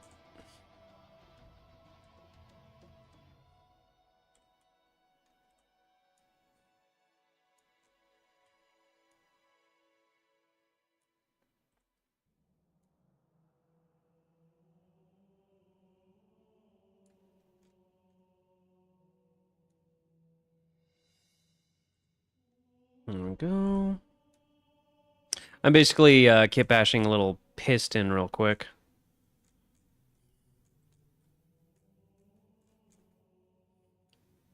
Oops.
Hmm.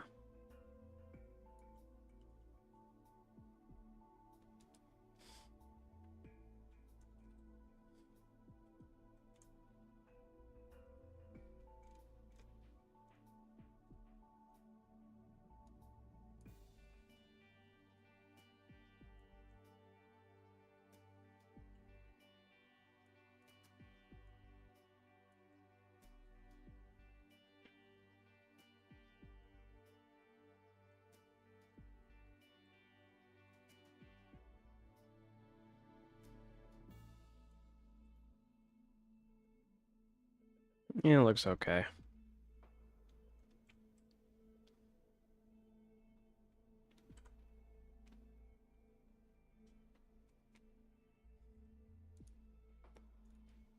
Hmm.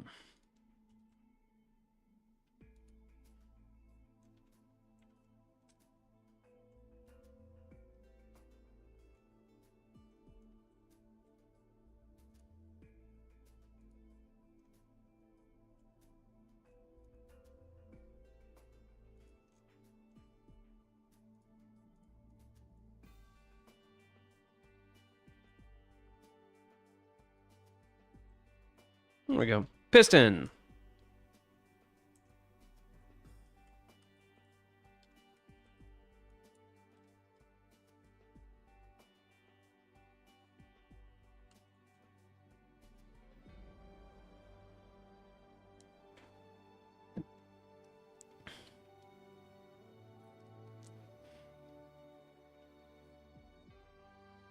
But on that funny note, do you think you would make a flying variant of the Locust for the bit? I don't know. That seems a little challenging.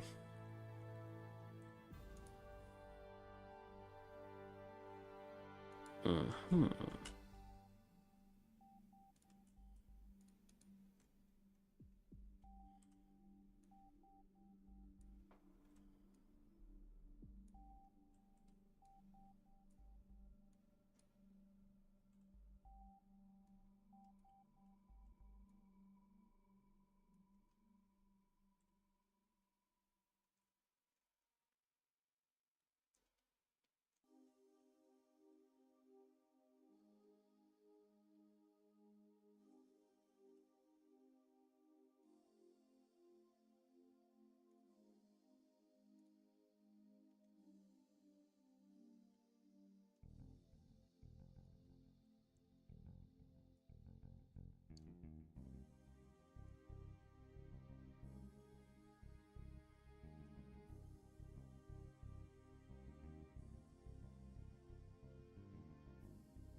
All right.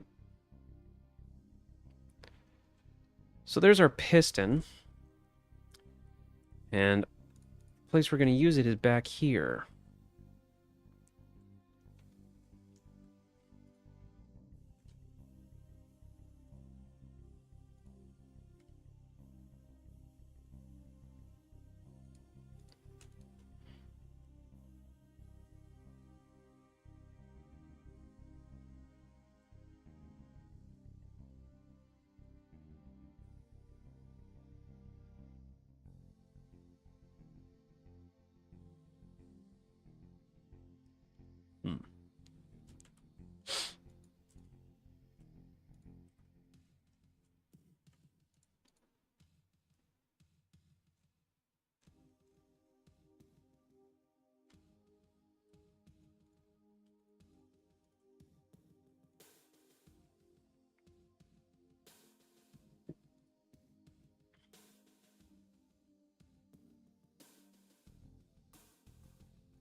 Okay.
Hey, Toast. What's up? Sorry I've been a little quiet. I'm kind of like in focus mode now. On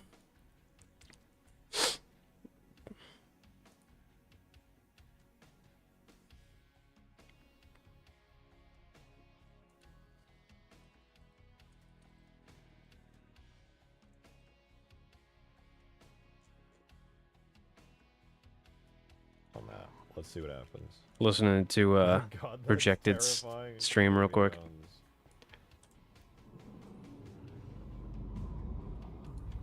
Oh, I don't like. Holy crap, that is terrifying.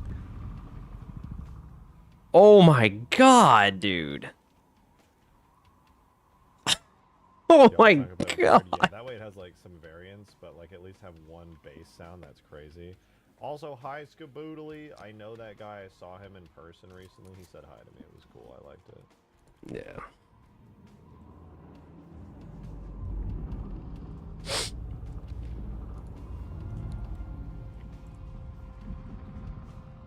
Why is it so quiet? Speak up. God damn.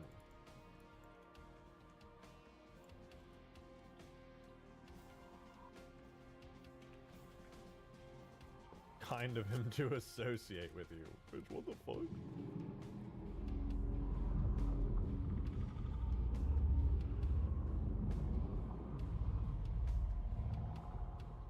I have cranked this shit up so much. Why is it so quiet? Hello? Hello? Hello? Why are you so fucking quiet? Hello? Are you gonna activate a terminal that summons a Strato Sentinel and unleash a massive Giga Beam that will kill people? Maybe. That would be sick.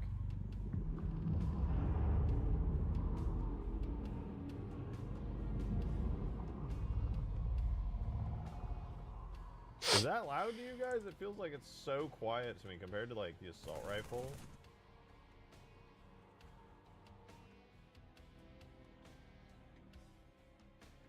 What else could I do potentially to improve this?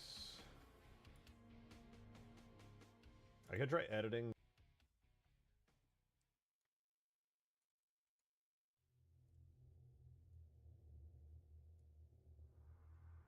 Hmm.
There we go.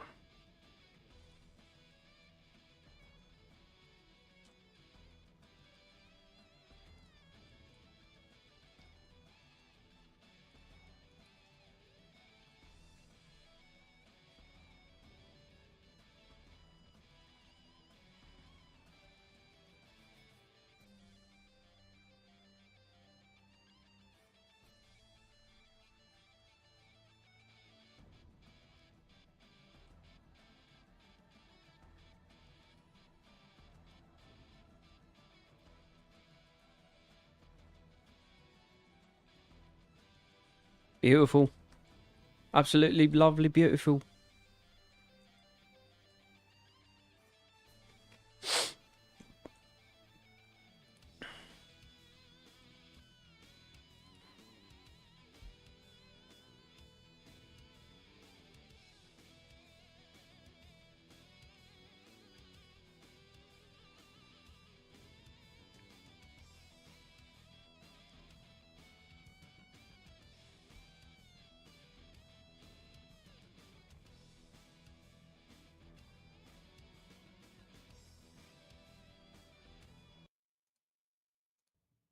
Maybe I can just manually increase the gain here.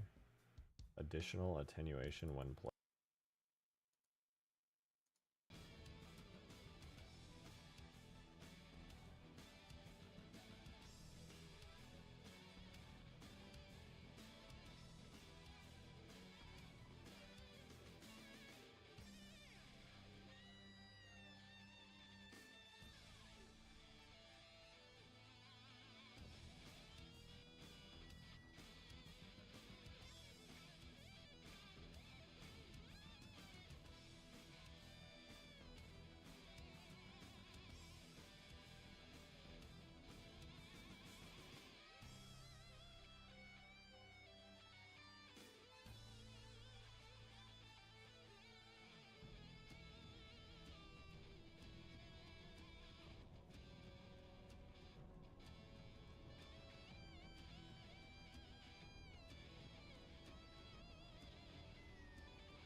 Oh, I'm an idiot. Supposed to do this perfectly straight. Okay. Hang on now.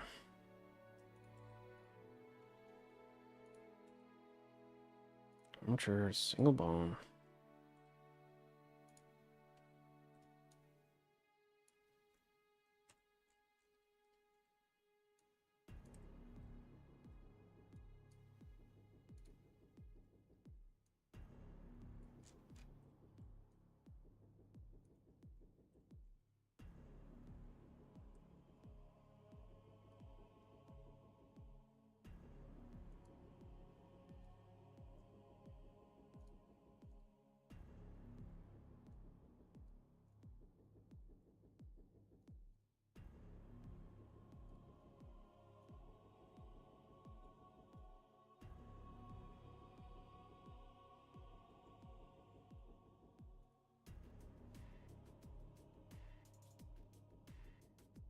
Whatever.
Beautiful.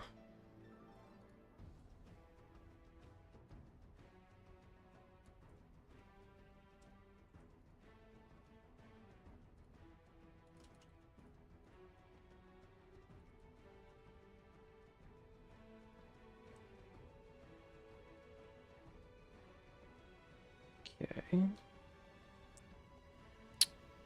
Wait.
Hmm.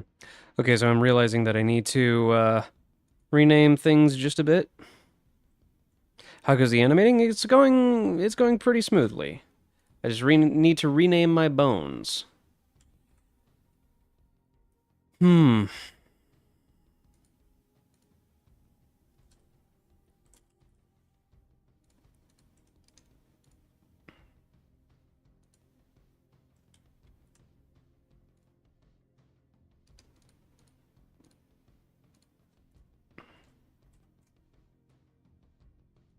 There we go.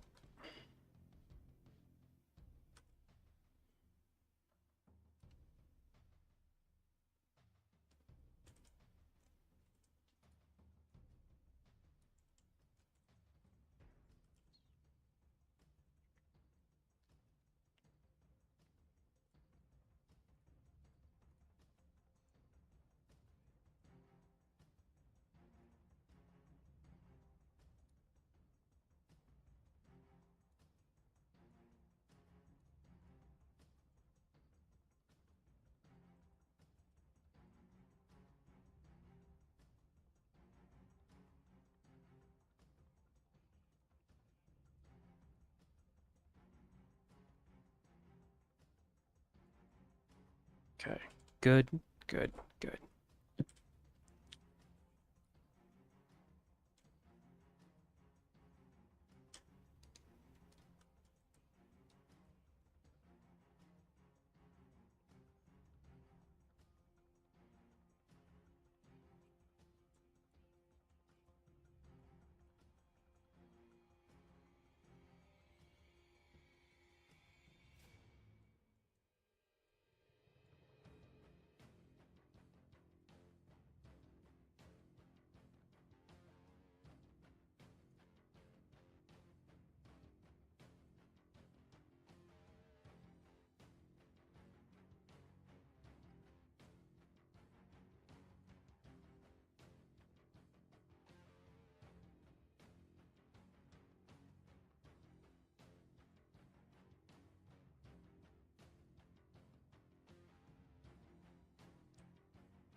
Hmm.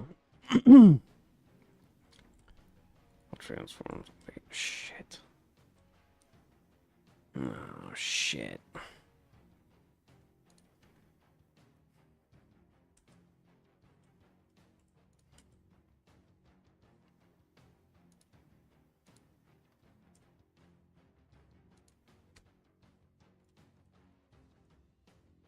Oh, no. Oh, no. Joining this with other armatures makes things bad. Oh, no.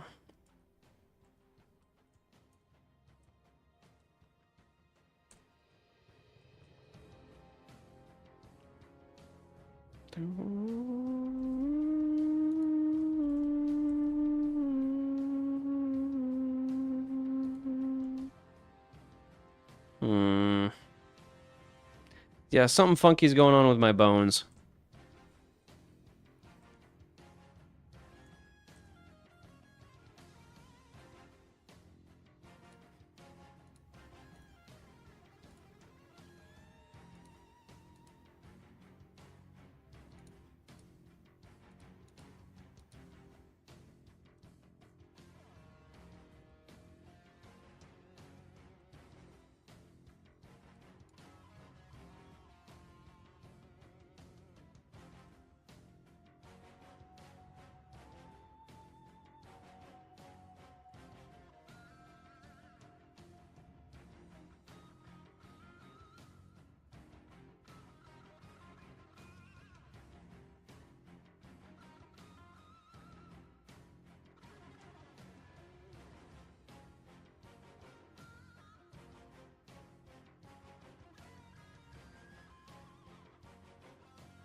Damn it. That didn't fix it.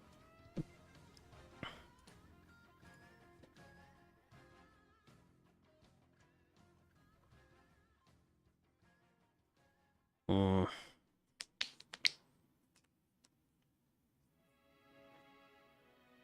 Since I'm John, server manager guy for you, do you think I could have stream mod too? I don't know what the... Oh! Yeah, sure. I'll have to get with you on how to do that exactly, because I don't know off the top of my head, but yeah, sure.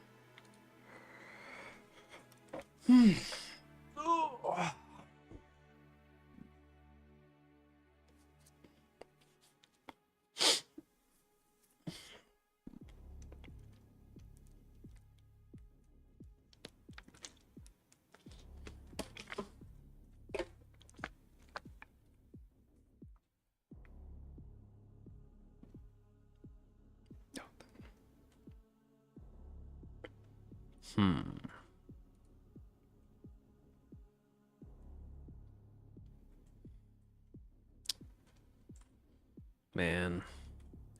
Now I'm painting myself into a bit of a corner.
Hmm.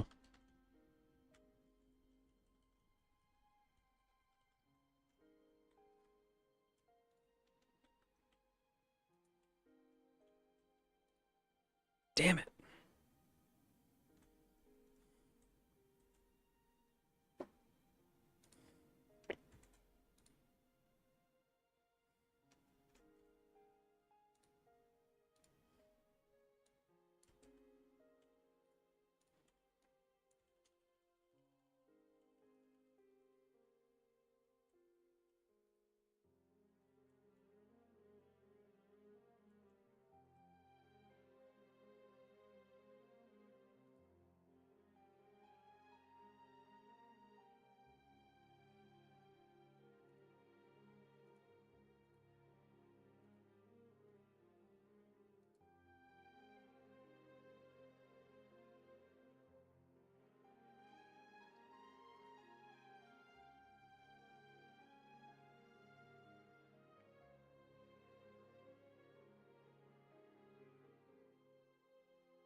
Hmm.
Oh, there we go.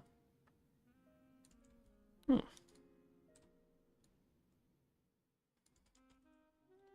Perfect.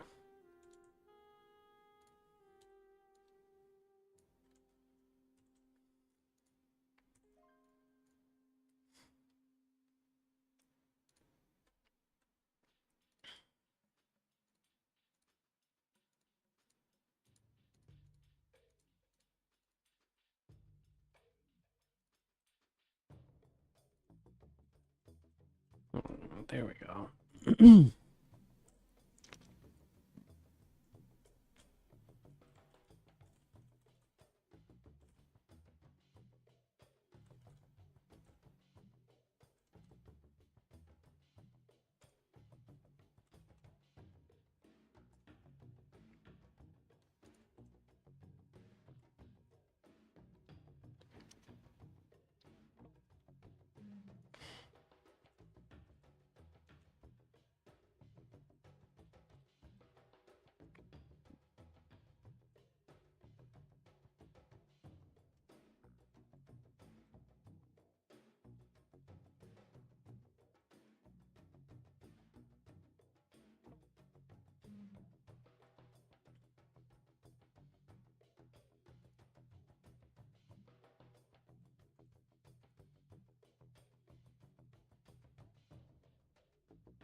All right.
Sorry, I've been very, very in the zone.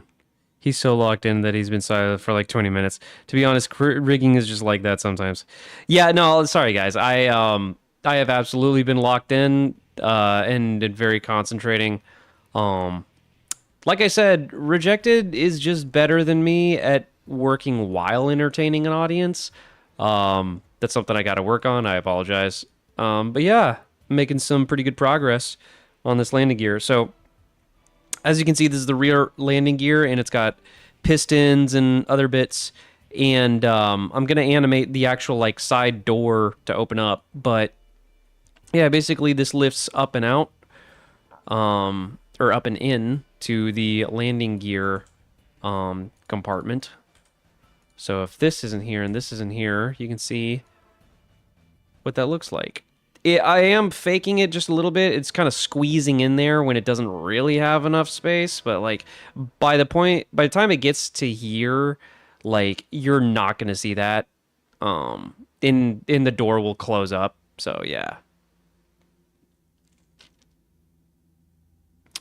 One last little touch is this guy is going to slide back this away.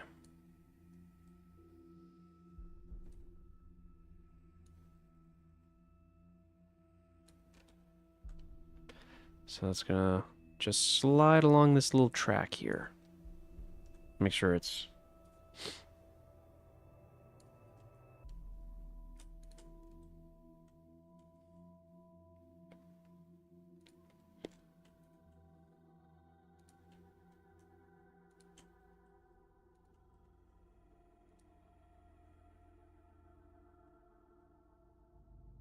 And yeah.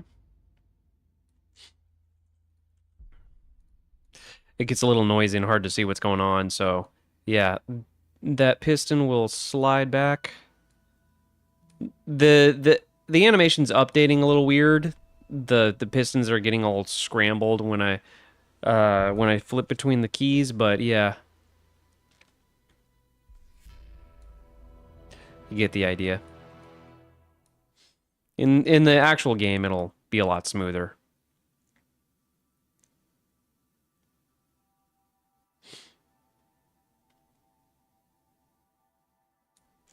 Yeah.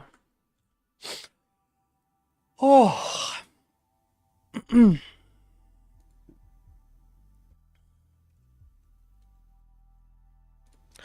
right. We need to add some bones for these doors over here. Armature, single bone.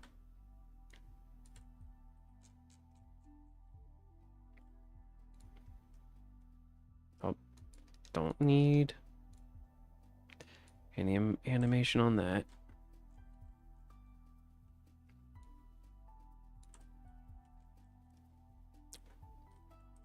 I'll just make this vertical, and I'll put it right here. This will be front LG hatch. Now I'll say door. LG door.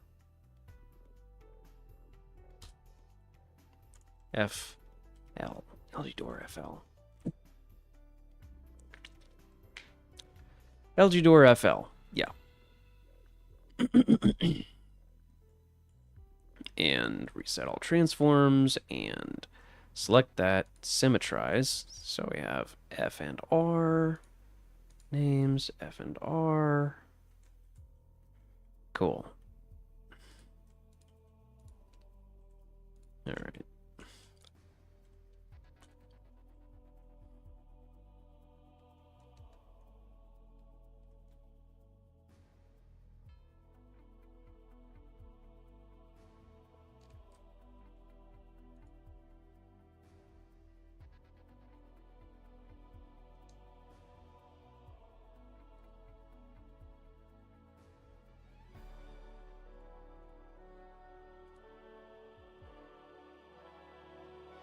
Okay.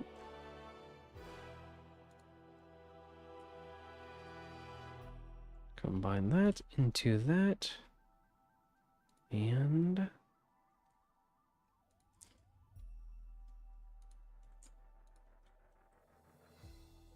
voila.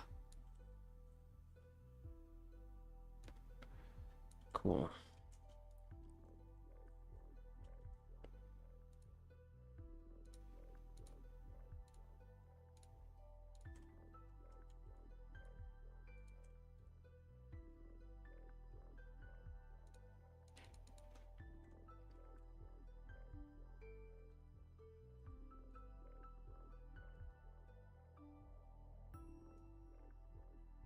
And we have doors now for these landing gear.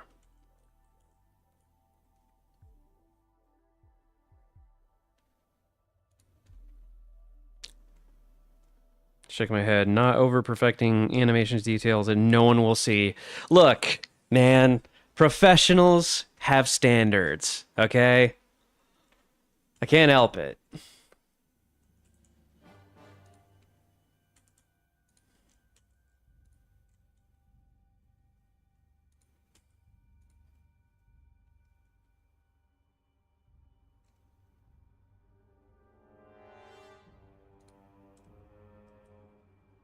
Oh my god, it's getting like really hard to see what I'm doing here.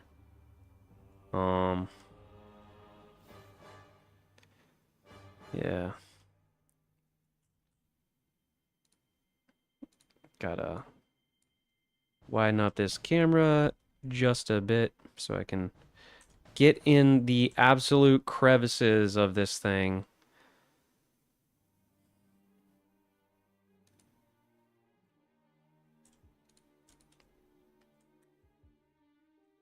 Same over here.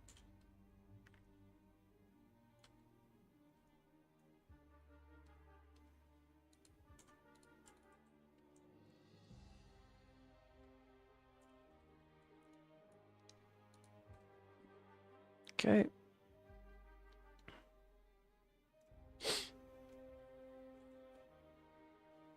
Then we're gonna make a bone.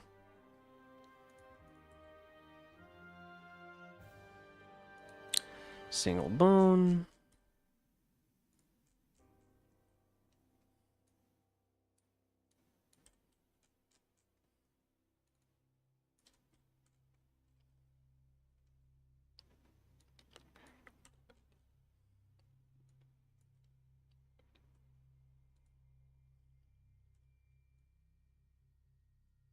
Make this as parallel as we can.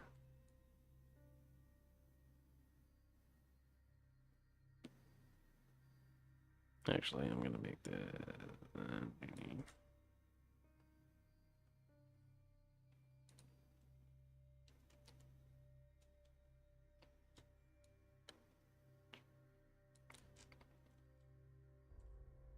transforms bone LG door right uh BL BL. That's how it's supposed to be named. That's right. Okay.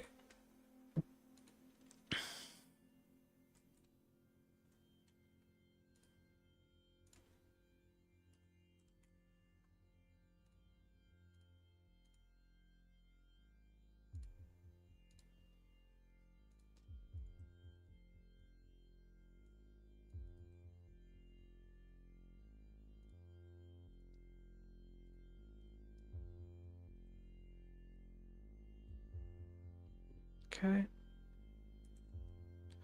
That's mostly good.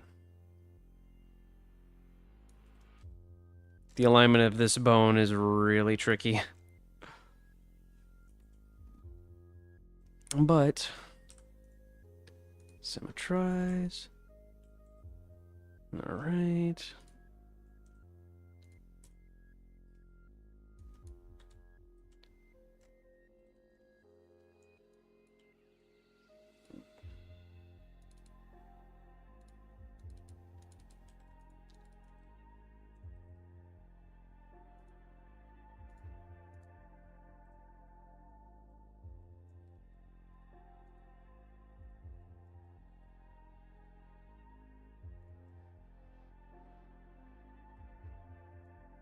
There we go. All right.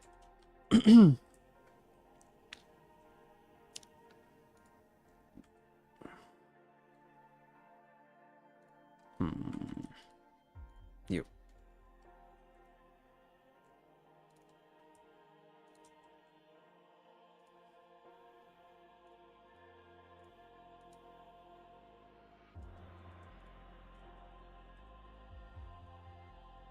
There we go.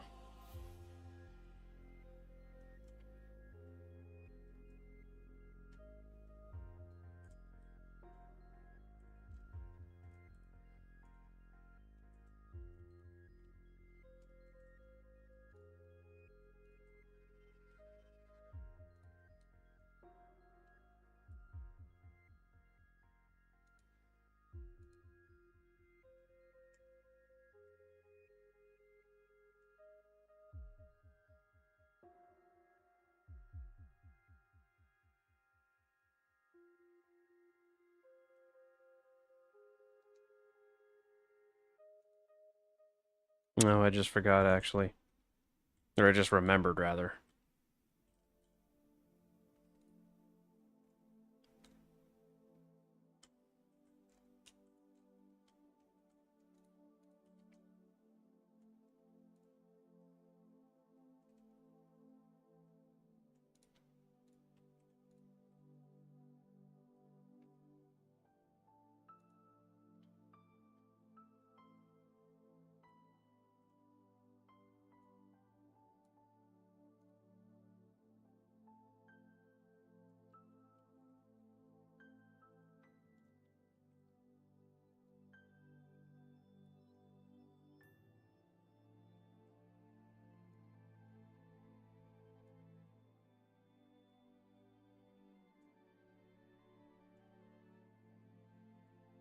That's what these are.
How are you seeing the snapping wheel on the gizmo?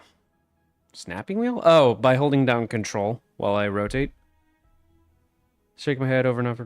Big if true. Me paying far too much attention to detail on my RTS models that aren't supposed to be seen up close. Yeah. True. Hmm.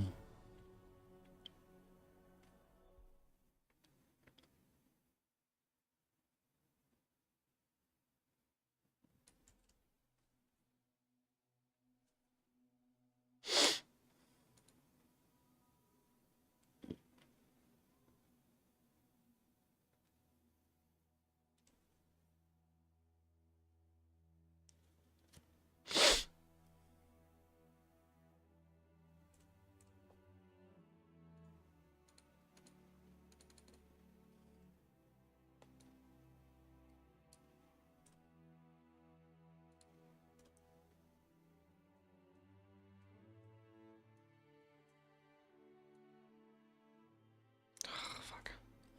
How do I do this?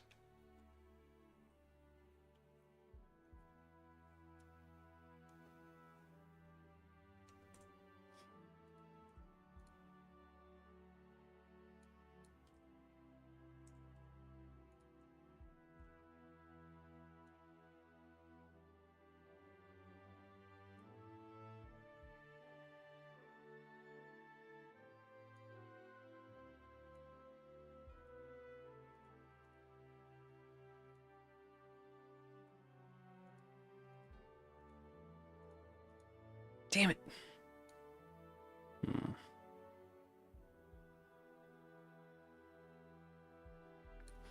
Yeah, screw it. I'll have to do this manually.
Mm-hmm.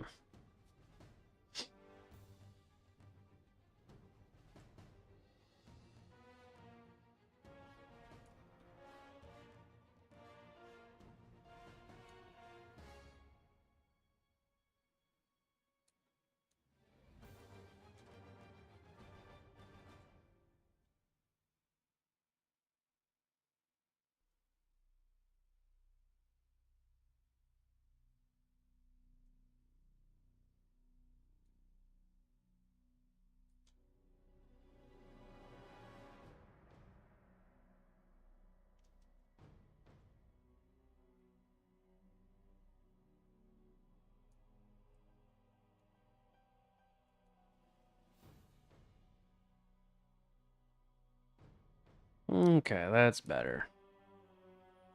That's better.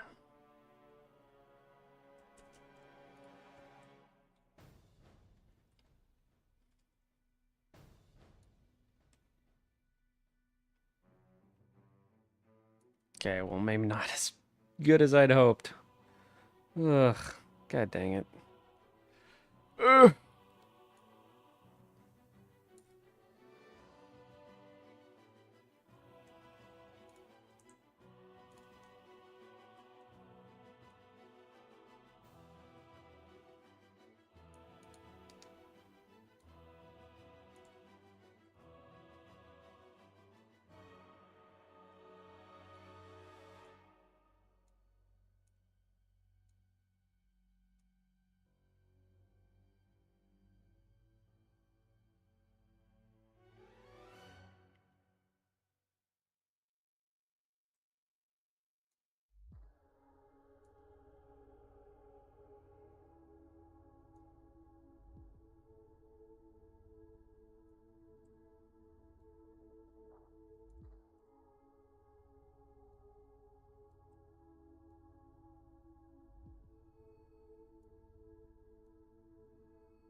That's better.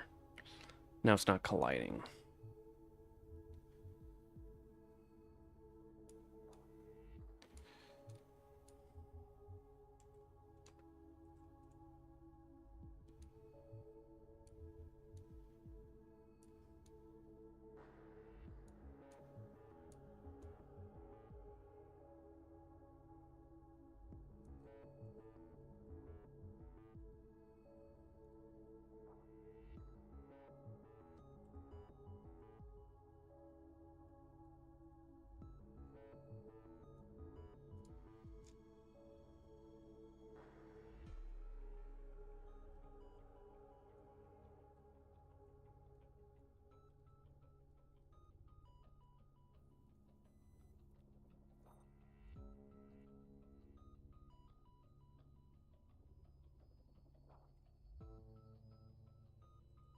Wait a second.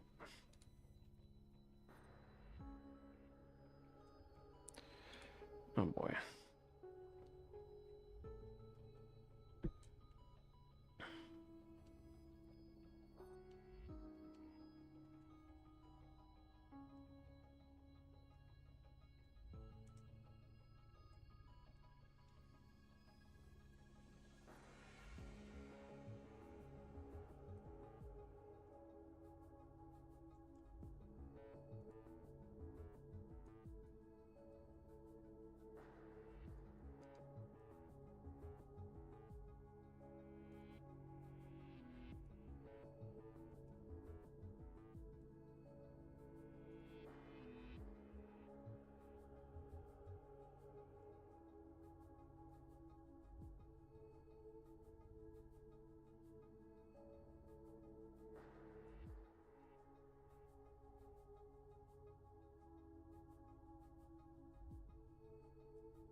There we go. Nice and smooth.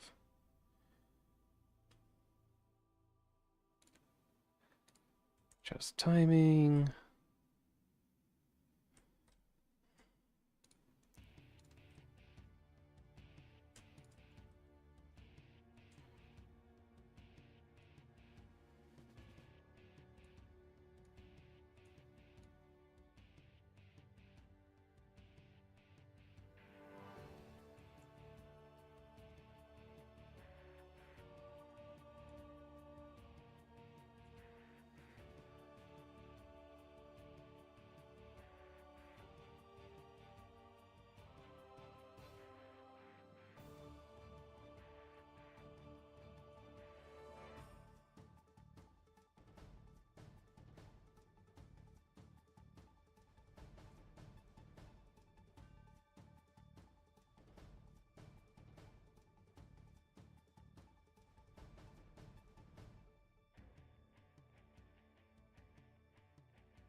So your dream is to basically make Halo Wars an MCC? Yup. Basically. Alright, well I got the rear landing gear animated.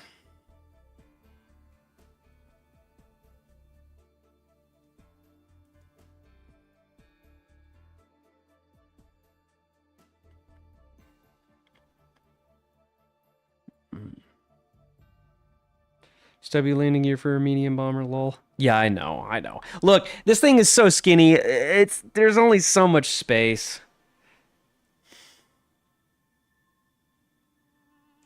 Rejected stream just ended. Big sad. Yeah.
Okay. And there we go. Landing gear. Oh, man, that took a lot longer than I expected.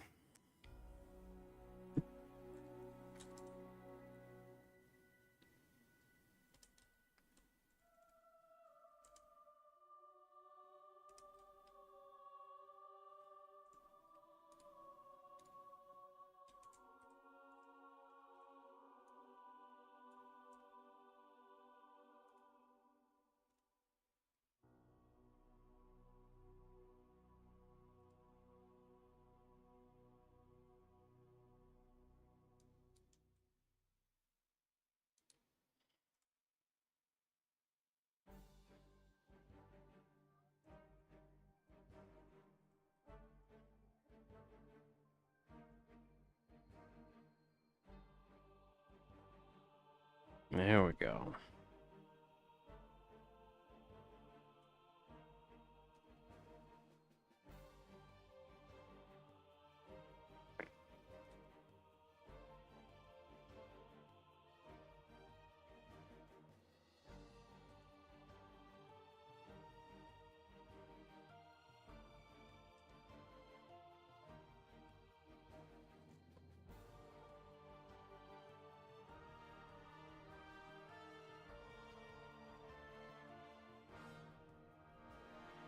God. Those really are tiny little landing gears for such a big aircraft. I hate it. But again, I'm working with what I got.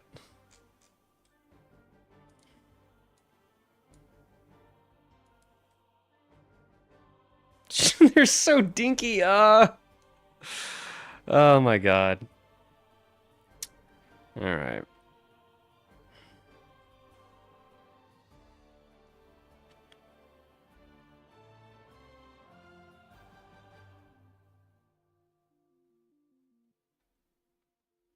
Well, it's getting late. I think I've done a fair amount of work for today. Um, Next, I'm going to be creating custom bones for the bottom VTOL engines and the flaps and stabilizers, and then we're gonna try to actually implement some of these animations in game. But yeah, it is late. I'm gonna probably head off to bed. I want to thank everybody for tuning in. I know it was kind of a quiet stream. Not as many people tuned in. Probably because, like Toast said, I streamed the same time as Rejected.